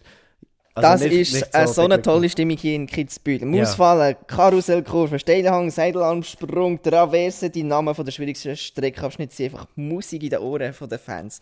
Und es geht weiter hier in dieser Mit Mischung Miha aus Karneval Robat. und Oktoberfest. Jetzt geht's weiter mit dem ersten Slowenen, den wir hier sehen. Slowene Miha Hrobat, der 27-Jährige. Nebelige Verhältnisse, es wird nicht mehr einfacher. Vollgas. Er zieht darunter. Bestes Saisonresultat bis jetzt war der 7. Platz im gestrigen Rennen. Da hat er seine Chance Wo ist er? genutzt. Da ist ein Fehler noch immer passiert. Der ist aber langsam unterwegs. Jawohl, da ist irgendetwas gewesen. Ja, wie gehst du als ehemaliger Skirennfahrer? Wie würdest du da so umgehen mit halt so einem herben Verlust? Oder gestern 7. Platz, heute bereits in der Fahrt über 2 Sekunden Rückstand. Was machst du da? Ja, also wenn du da ins Ziel runterkommst, dann kannst du schon mit dir auf die Schulter klopfen und eigentlich recht stolz auf ihn sein. Also dann würdest du sagen, das, was er hier zeigt, ist zwar im Renngeschehen eine nicht so starke Leistung, aber als persönliche Leistung ist das natürlich sehr, sehr hoch zu werten. Ja, und man kann ja auch immer gewisse Streckenabschnitte anschauen und dort schauen, wie man gefahren ist und sich vergleichen. Nicht immer nur mit der gesamten Strecke. Ja, wo wollte der hin? Der war ja... Nein, du, Miha. Ja, jetzt das brennt. Ja. Aber, ja, nein, es ist nicht gut, das nein, Speed. das kann es nicht gewesen sein. Miha Hrobat. Das gibt kein Top 20 Nein, Rang. letzter im Klassement momentan. Ja, kann das gute Ergebnis von gestern nicht wiederholen. Schade. Der Mann aus Slowenien. Ich schaue ein bisschen auf die Favoriten. Alexander Vakilde, der hat erfüllt, was erwartet ist worden. Der Feutz, den lassen wir so stehen. Ja, Der ist Feutz, sensationell. letzte Fahrt, da kamen ihm sicher auch etwas die Emotionen in die Quere. Absolut. Kriechmeier mit guter Leistung. Oh, Werbung! Wir schalten in die Werbung. Oh ja. Warte kurz, wir müssen da kurz noch etwas klein. Kurz. Nächstes Interview machst du den Paddy Kählin und ich den Skirennfahrer. Okay. Perfekt. Werbung! Yeah, Werbung! Okay, Oli. Ja, wir sehen da. Ja, in den Graubündner Bergen, wo es noch Wölfe hat, da liegt der Schnee unberührt. Wunderschön kann sich der Wolf da durch den Schnee... Oh, da hört er etwas. Da kommt eine Skifahrerin über den Gletscher. Wer ist denn das, die Skifahrerin? Die macht da ihre Schwünge in den Schnee.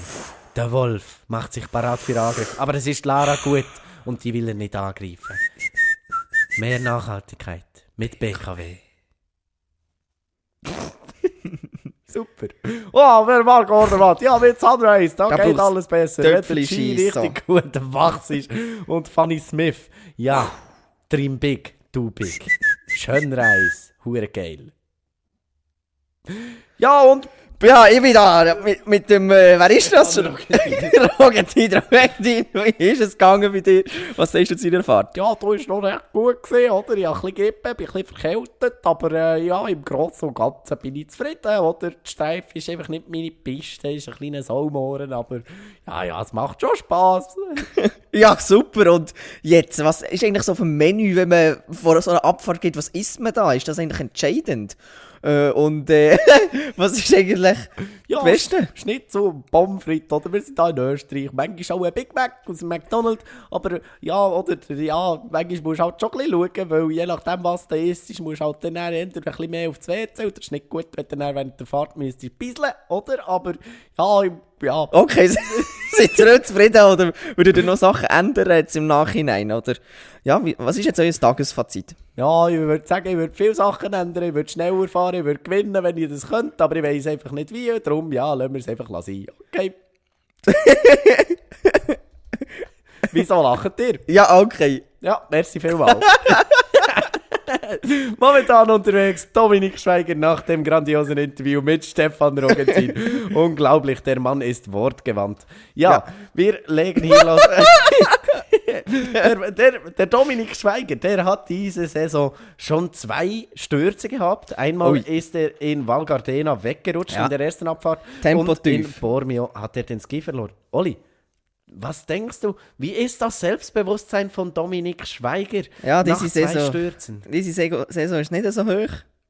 Aber das ist schon mal sensationell, dass er sich auf die Kitzbühel wagt. Aber das ist schon nicht der alte Dominik Schweiger. Ja, Dominik Schweiger hat sich im Jahre 2008 das Schienbein gebrochen. Eventuell wird er immer noch durch diese Verletzung behindert. Aber ja, der ist... Ja, Leider ist der Typ bekannt für seine Stürze mehr als für seine Siege. Gestern hat er im ersten Rennen einen richtig schlechten Platz belegt. Ich habe mir gar nicht aufgeschrieben, auf welchem Platz war der Dominik Schweiger. Das war knapp gewesen. Purer Wille auf Physik machen es möglich. Unglaublich. Dass der noch im Rennen ist. Ja. Schläg, jetzt, das setzt nicht tief ab. Ja, gestern nur 55. bei der ersten Abfahrt. Ja, das ist keine über gute 3 Fahrt. Sekunden. Das sieht nach dem letzten Platz aus für Dominik Schweiger. Ja, das ist einfach noch nicht der Alt. Hast du gesehen? Tempomäßig 10 km pro Stunde langsamer wäre die Bestzeit. Ja, nicht gut. Ja, schade. Schade Marmelade, nächstes Jahr noch einmal. Maria Höfler. Tom Cruise ist da.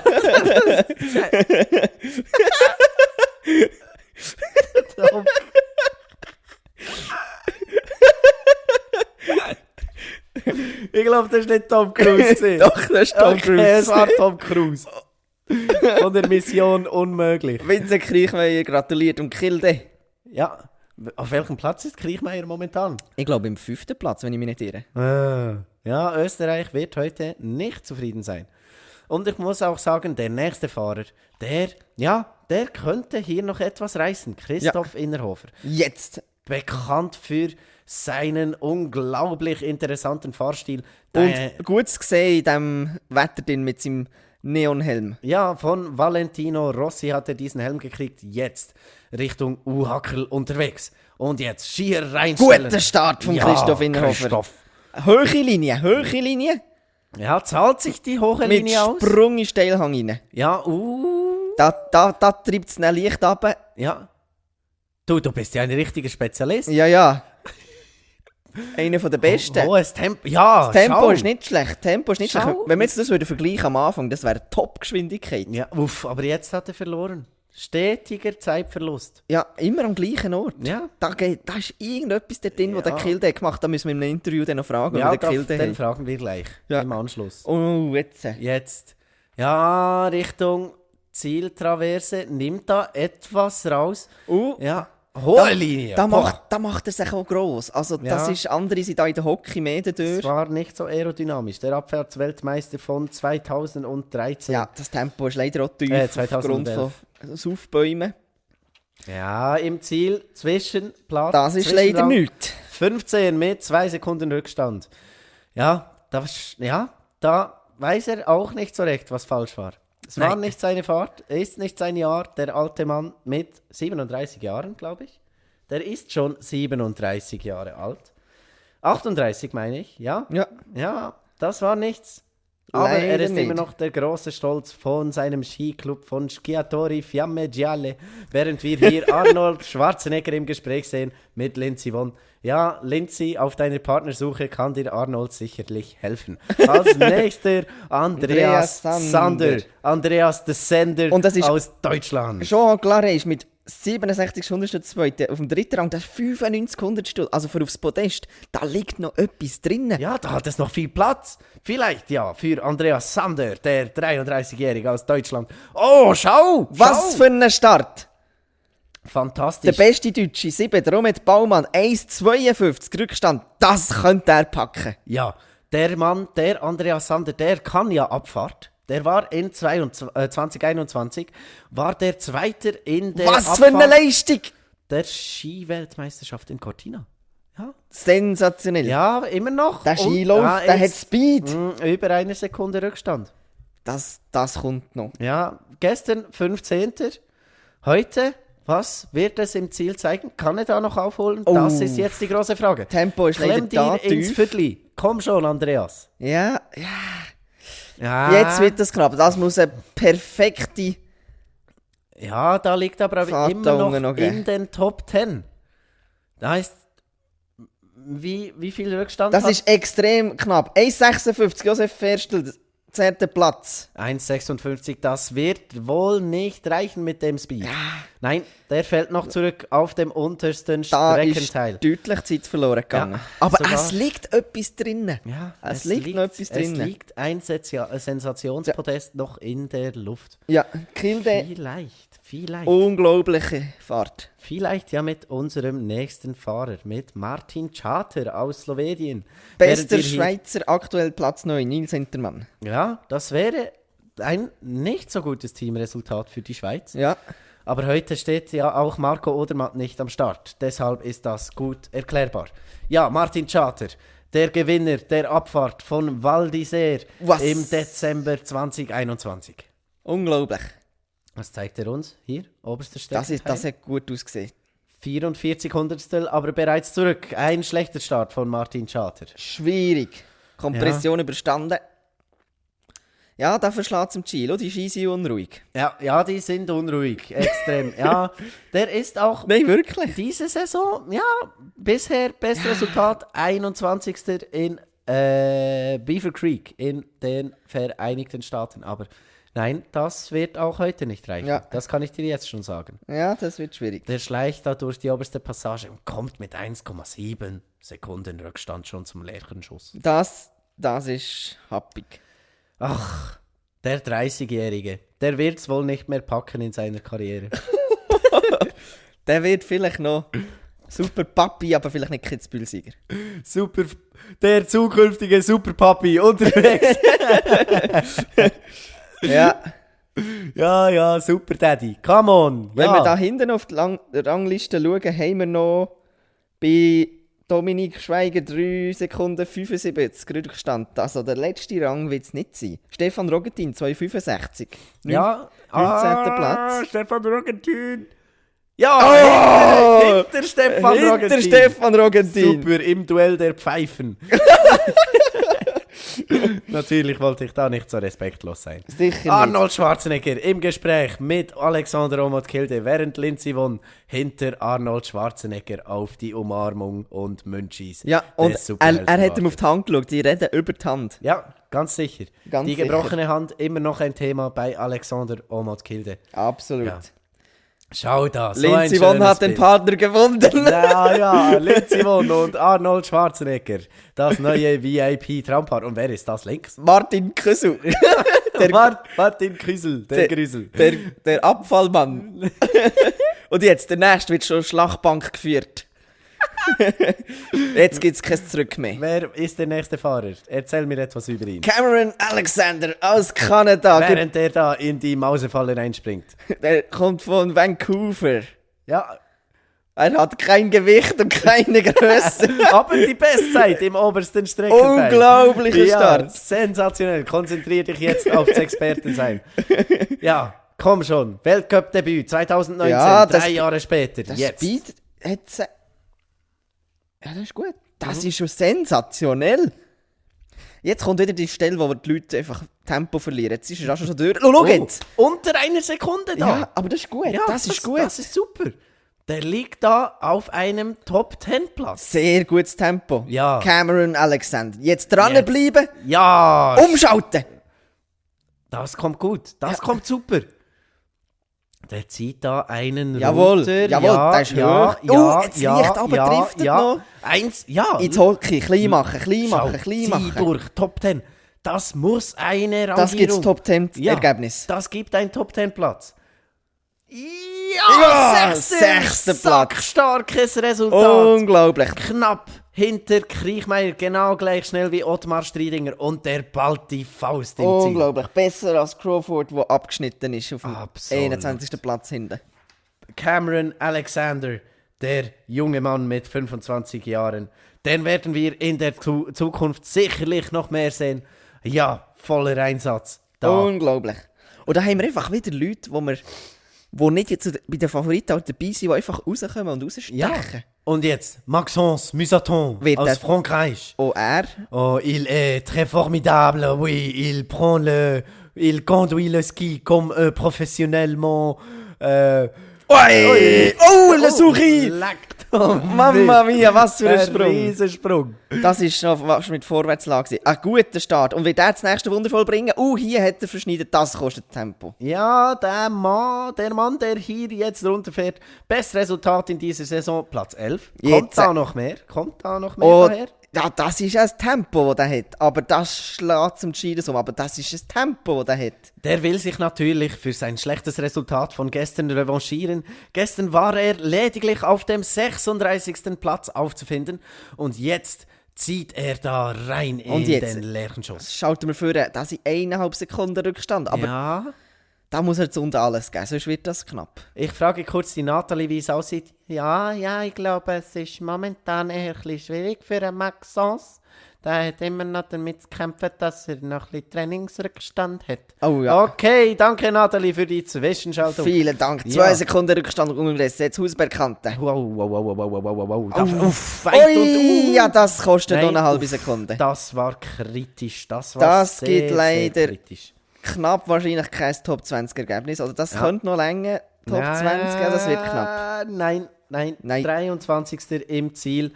Ja, momentan drittletzter. Wir hatten ja 3 Ausfälle, 2 Stürze und einer, der nicht gestartet ist, der Matteo Marsaglio, der mit Rückenschmerzen kämpft momentan. Als nächster auf der Piste sehen wir dann den nächsten Franzosen, oder? Adrien Theo! Ja, Theo, der 38-Jährige, auch schon etwas älter, hatte einen sehr, sehr schlimmen Sturz in Copper Mountain vor 2 Jahren. Da ist er durch die Fangnetze hindurchgeflogen, in den Wald hinausgerutscht Und hat sich Kompression. dabei schwerste Verletzungen zugezogen. Ein Ast steckte in seinem Oberschenkel drin. Ui. Das ist jetzt Aber das ist ein wirklich kein Kämpfer, Ernst. das ist ein Kämpfer. Schau Ja. dir den an. Zack, über die Welle! Der geht volles Tempo, volles Risiko ein. Ja, der will sich Und da zieht er natürlich- rauf und der sieht hinten noch gar nicht, wo das Netz ist. Der zieht euch auf die Kanten rauf. Sensationelle Fahrtle. Unglaublich. Aber unglaublich grosser Rückstand. ja, nein, das geht noch. Doch, der ist langsam. Ja, aber jetzt kommt die Entscheidung da. Ja, die Jetzt kommt der Entscheidung. Teil, wo sie selber verlieren. Ja, Ja, jetzt haben wir die Sekunde. Stark. 1 Sekunde nur. Aber schau, der der hat holt Zeit aufgeholt. auf. Das ist gut. Der Oldi, Das ist schon der schlimmer kennt gewesen. Das ist jeden gut. verflixten Zentimeter Vollgas. dieser Piste. Alter, Jawohl, Berti. die Boah. Schwungansätze stimmen. Weit raus hier. Der ist stabil über dem Skilo, wie der steht. Ja, Oh, da war er nicht mehr so stabil. Ja, mal, das ist gut. Ja, komm schon. Das eine ist eine gute Fahrt. Top-10-Klassierung liegt drin mit diesem Rückstand. Ja. Ja, hohe Jetzt, Linie. Hohe Linie. hochhalten. Stark. Ja, Nicht oben weit- bleiben, umschalten. Jetzt sind die Hockey tief, Jocki, wie ein Düsenjet ins Ziel, das kommt gut. Aber da hat er über eine halbe Sekunde verloren. Wie sieht es Ja. mit dem Tempo aus? 5 Das wird- Kilometer das wird langsamer knapp. als Kilde. Das ist Platz 15. 15. Das ist gut geraten gewesen für dich. Ja, aber mit 2 Bestzeiten in den Streckenabschnitten Ja, hat er sich da noch verbessert. da liegt noch etwas drin, aber es ist unglaublich So, jetzt, anspruchsvoll. die liebe Strecke. Skifreunde, Hände zusammen für den nächsten Schweizer am Start. Wird er unsere Schweizer Bilanz vielleicht aufbessern können? Wird er den Marco Odermatt-Verlust des heutigen Rennens ausbessern können? Jetzt am Start der Gilles Roulin aus Grüningen in der Schweiz. Komm, Gilles, du Jawohl. kannst das. Der braucht das Erfolgserlebnis. Der hatte schon Erfolgserlebnisse diese Saison, und zwar 2 8. Plätze in den letzten beiden Abfahrten. Aber was wird er heute zeigen? Der ist hungrig, der ist hungrig nach mehr. Komm, Gilles. Zieh Jetzt, den links runter. ziehen, die wichtigste Kurve. Ja, nur 1600 Heben. zurück. Da bebt die Bühne in der Oh! Schweiz. Das ganze Bundeshaus, das Oh! dreht durch. Innenlage. Sensationell. Stark, wie er den Kräfte drücken jetzt ihm abwärts. Boah. Was für eine Wahl. Jetzt muss er einfach Kraft Ja, haben. nein, noch Das ist eine 50 Sekunden sensationelle Rückstand. Leistung. 4 Zehntel schneller als der letzte. Uff. Oh, was ist Wo jetzt ist- passiert? Ja, nein. 2 Sekunden 15 hinten drin. Ja, Mann, Gilles. Was ist da passiert? Gilles. Da müssen wir den auch fragen, wenn wir mal zu ihm noch Ja, da zukommen. muss der Trainer ein Wörtchen mit ihm reden. Ja. Das, nein. Schade, ein guter Start, aber jetzt, ja, Ja, mit diesem Rückstand nicht mehr viel zu machen. ja. Nein, das war nicht. Ausbekannte. Da fliegt er weit. Ja, aber es Ja, Er fährt gut. Ja, Da unten ist eine gute Fahrt. was machst du? Ja, das ist nicht schlecht gewesen. Aber da in dem mittleren Ja, Abschnitt. schau, aber fast 3 Sekunden Rückstand. Leider ja. Da blutet das Schweizer Herz. Platz 28. 26. Nein, das war sie nicht. Die 26. das war nicht das Grüne vom Ei, oder? Das Grüne vom Ei. Das Gelbe. Das Gelbe vom Ei. Wäre es Sind die wäre es- Eier grün? Nein, also, welche meinst du jetzt? Ist ja egal. Ja, somit wäre es das gewesen von den ersten 30 Fahrern. Jawohl. Olli, wollen wir noch dranbleiben bis zum nächsten Interview und dann unsere Dokumentation. Ja, oh. Paddy Kählin. Ja, da sind wir schon. Perfekt, hat uns gehört. Ja, also, super, da sind wir hier. Wir sind da langsam an dem Ende von dieser Top 30, die jetzt runter sind. Und das ist doch eine sensationelle Fahrt vom Kilde und wahrscheinlich schwer zu toppen. Wir haben noch diverse Fragen, zum Beispiel der Kilde, was der in diesem mittleren Abschnitt hat gemacht, dass er so einen Vorsprung hat. Wir wollen schauen, ob wir den noch verwutschen. Langsam kommt auch Schneefall rein. So werden wahrscheinlich die Fahrer von gestern, also die später starten, nicht können wie gestern überraschen. Das sind doch durchaus schwierige Verhältnisse. Aber eine sensationelle Leistung von Kilde, von Johan Claret und vom...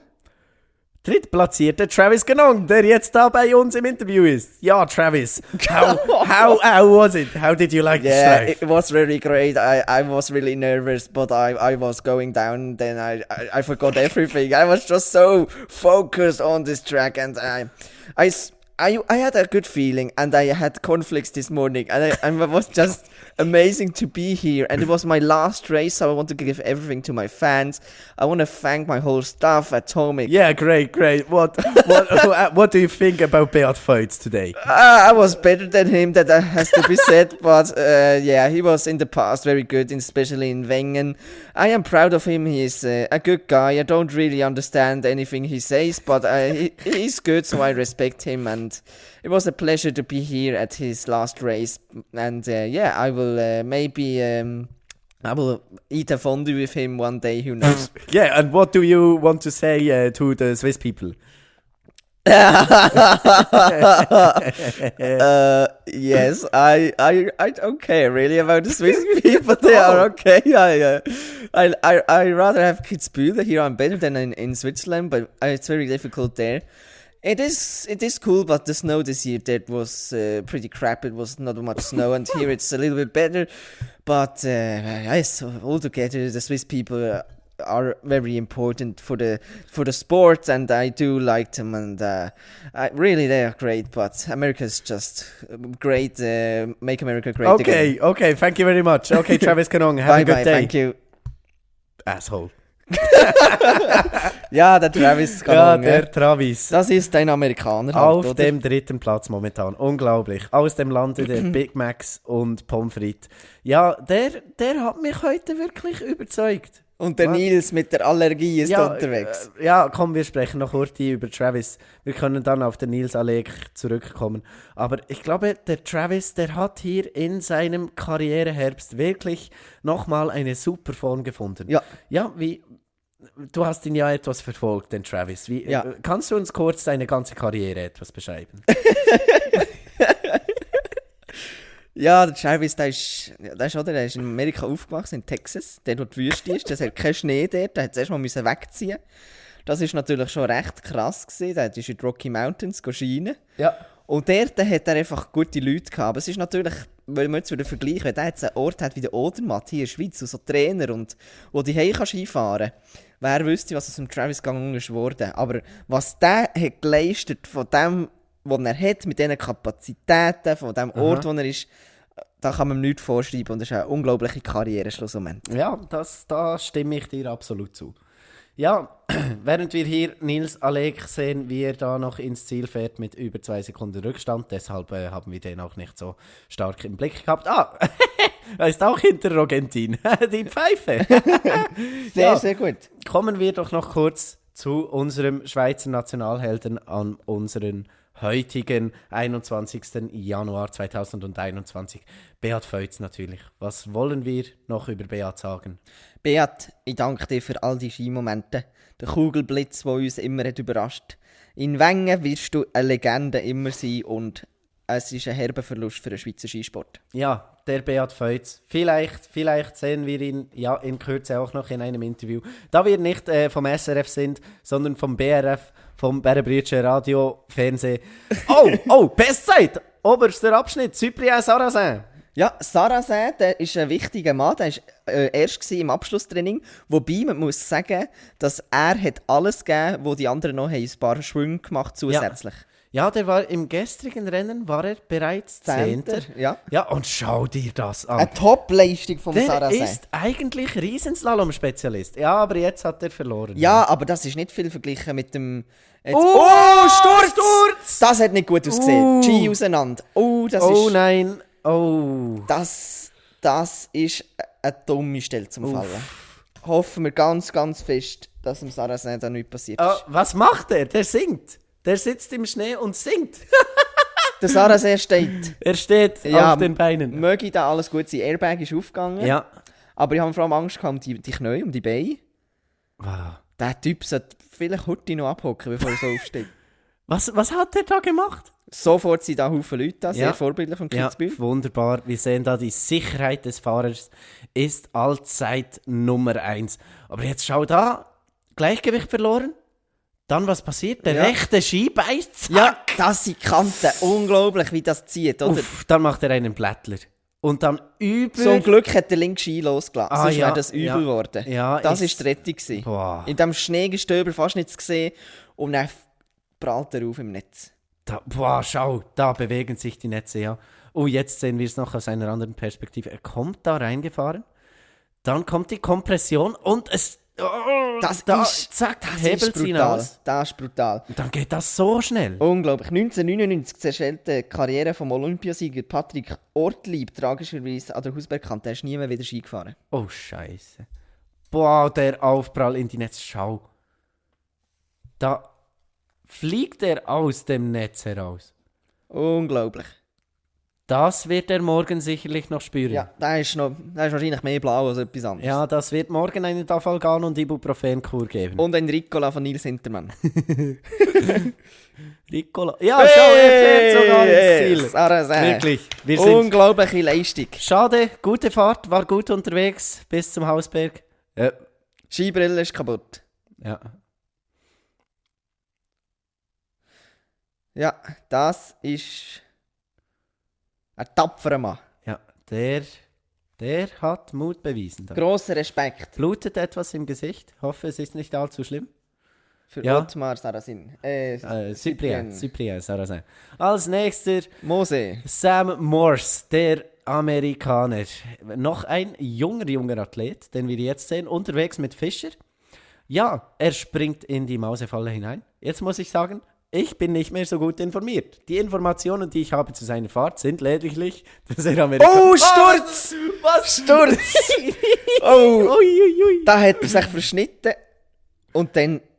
Der hat den Schwung zu früh angesetzt. Ja, der hat zu viel wollen, nicht konzentriert. Ja, aber... Der sieht nicht verletzt aus. Da läuft es nicht raus und dann schneidet der Ski und zieht ihn gegen rein. Der ist ins Tor reingefahren, schau, boom. Dang. Ja. Das war nicht gut gewesen. Also, ganz ehrlich, nach den ersten 30 kommen einfach nur die Sturzpiloten, also... Ja, das fliegt da etwas davon. Ei. Der Mann auf dem Kameraturm da oben, der konnte da perfekt filmen, wie der Sam Morse da stürzt. Scheint nicht verletzt zu sein. Ich hoffe es nicht. Ich hoffe, dass der Sam Morse da bald... Ja, schau, der steht wieder. Ja. Alles in Ordnung. Der zweite Amerikaner, der rausfliegt nach Goldberg, oder? Ja, stimmt, ja. Nicht der Amerikanerberg für alle heute. Nein. Aber Travis Ganong auf dem 3. Platz hat heute nur die Erfahrenen die Bedingungen für sich komplett ausgenutzt. Ja, next racer starts in 50 seconds. Vielleicht könnten wir bis dann noch erklären, wie eigentlich das Kitzbüheler Rennen ist entstanden. Ja, wie ist das Rennen hier entstanden? Alles hat angefangen mit einem Werbegag, weil der Kitzbühler der Welt beweisen, dass man im März dort noch Skifahren kann. Und dann haben sie 1931 erstmals ein Rennen am Hahnenkamm organisiert. Krass. Und 6 Jahre später folgte die erste Streifpremiere. Und diesen Sieger winkt bis heute der grösste Respekt und Verehrung. Und das ist momentan der Kilde. Starke, interessante Fakten hier von Oli geliefert. Ich habe auch noch 2 Fakten. Ja. Und zwar, die Strecke, die ist 3312 Kilometer lang. Ja. Und ja, in anderen Jahren gingen die Sprünge bis zu 80 Meter weit. Können wir kurz über die Sprünge sprechen, die dieses Jahr nicht so weit gingen? Die Ausfall ist verkürzt. Ja. Und der Zielsprung. Ja, aber ich muss auch sagen, ich bin etwas froh drum. Ja, Weil, also es ist wirklich, zum Teil ist die Maus fallen, jetzt ist er recht flach drüber, der Blaise Giesendanner, der ist übrigens ein spannender Kandidat, der ist letztes Jahr, glaube ich, 3. geworden, wenn ich mich nicht täusche, oder 2. krass. Und, also der hat etwas drauf, der Typ. Ja, also da hat jeder etwas drauf, der Ja. da runterkesselt. Ja, oder? aber das ist, mit dem ist immer zu rechnen, auch vorne. Ja. Aber das sind die Sprünge zum Teil enorm hoch auf. Und man muss ja nicht, wie man hat es gesehen im Rennen gestern, wo Corinne Sutter ist gestürzt, das lenkt, dass man fliegt. Das braucht nicht viel. Ja, stimmt. Die Corinne Sutter hatte gestern einen fürchterlichen Sturz. Ja. Die flog da ca. 30 Meter unkontrolliert durch die Luft, landete dann auf dem Gesäß. Das ist gute Fahrt. Ja, 1 Sekunde Rückstand. Das ist nicht so gut. Herr Experte. Ja, das ist nicht schlecht. Verglichen mit anderen. Ja, verglichen mit anderen. Verglichen zum Beispiel mit Stefan Rogentin. Ja, der Schlussabschnitt, der muss jetzt noch stimmen. Ja. Jetzt 1,35 Rückstand. Jetzt muss es gleiten. Ja. Und ich Kontrolliert höre über dem Skistand. gerade, dass wir eventuell in Kürze Beat Feutz zu einem Interview begrüßen dürfen. Ansonsten müssen wir unsere Übertragung mit der Startnummer 35 dann beenden. Wir schauen hier noch genau, was passiert. Ja, das Speed ist nicht schlecht. Ja, Blaise Giesendanner, ui, da ist er etwas zu früh. aufs Ja, Tor. der Franzose hat es leider Ja, da kommt ein bisschen vergeben im nicht letzten mehr hin. Abschnitt. Nein, das Ja, war's. da fehlen vielleicht auch Kräfte. Ja, da fehlt viel für auf den ersten Rang zu Alexander Omot Kilde, dem sensationellen Sieger von heute. Das können wir bereits feststellen, dass Alexander Omot Kilde heute gewinnen wird. Jawohl, Ja, Gratulation. ziehen wir Bilanz. Wir haben eine unglaublich starke Fahrt gesehen von Alexander Omot Kilde, der dieses Rennen gewinnen wird. Ja. Auf dem 2. Platz der Oldie, der 42-jährige Jean Clare, Jawohl. dem wir ganz herzlich gratulieren. Auf seiner letzten Streiffahrt hat er diesen sensationellen 2. Platz definitiv verdient. Und auf dem 3. Platz Travis Ganong, der Amerikaner. Ja, Schweizer sind nicht so gut vertreten. Bester Schweizer momentan 10. Nils Hintermann, der gestrige 3. Und Beat Feutz auf seiner letzten Weltcupfahrt auf Rang 16. Beat, nochmals, wir wünschen dir alles Gute und hier beenden wir unsere Live-Übertragung mit der Fahrt von Brody Sieger, der momentan gerade im Steilhang ist. Ich habe das Maul voll mit Choder. Entschuldigung. Ja, Oli, Brody Vielen Dank. Sieger, letzter Fahrer. Was möchtest du nach dem spektakulären Hahnenkamm Kitzbühel Streifrennen 2023 noch unseren Zuschauern und Bärenfamilie sagen? Es war wieder mal einmal mehr eine kriminelle Abfahrt gewesen und dort ist einfach nichts. Was? Ich bin gerade gespannt. Ich bin gerade positiv überrascht über Brody. Ja? Wieso? Ja, das ist nicht eine schlechte Fahrt. Ja, es geht so. Ja, aber nicht schlecht für Brody. Der hat letzte ein bisschen Mühe. Ah, okay. Was ich wollte sagen, da muss einfach nichts leiden auf dieser Piste. Es ist also, das ist Respekt für jeden, der da runterblockt. Und von dem her, ich glaube, jeder, der unten heimkommt, darf sich sicher und zufrieden fühlen. Aber der Ehrgeiz von diesen Fahrern ist natürlich einfach unglaublich. Absolut. Aber es war wieder einmal mehr ein Klassiker, eine wahre Freude gewesen. Bei nicht einfachen Bedingungen haben sie sich aber tapfer geschlagen. Und wir sind froh, hat es die schlimmsten Stürze dieses Jahr nicht gegeben und dass wir dürfen Zeugen sein von einem fantastischen Skifest. Absolut. Und in dem Fall mit der Fahrt von Guglielmo Bosca beenden wir dann unsere Live-Übertragung. Sie können natürlich das weitere Rennverfahren nachschauen auf bärenbrütsche.ch Und ja, Oliver, ich danke dir vielmals, hast du dir die Mühe gemacht, gleichfalls. mit Eine dem wahre ganzen Freude. Material hierher zu kommen Ja. und mit mir das Super Spektakel hier zu betrachten. Sensationell. Liebe Zuhörerinnen und Zuhörer, die immer noch dran sind, es war uns eine Ehre, euch dieses Spektakel bringen zu können, Ja. während hier Bosca einfach im Zeugs herumgurkt. Ja, das war's mit Beat Feutz. Seine Jawohl. Karriere ist vorbei. Wir werden ihn schmerzlich vermissen, hoffen auf eine baldige Rückkehr von Marco Odermatt und wünschen unserem Bosca natürlich auf seinen nächsten Fahrten auch alles Gute. Macht's gut, das war's Und von tschüss uns. zusammen. Beste Grüße, ciao. Ciao, ciao.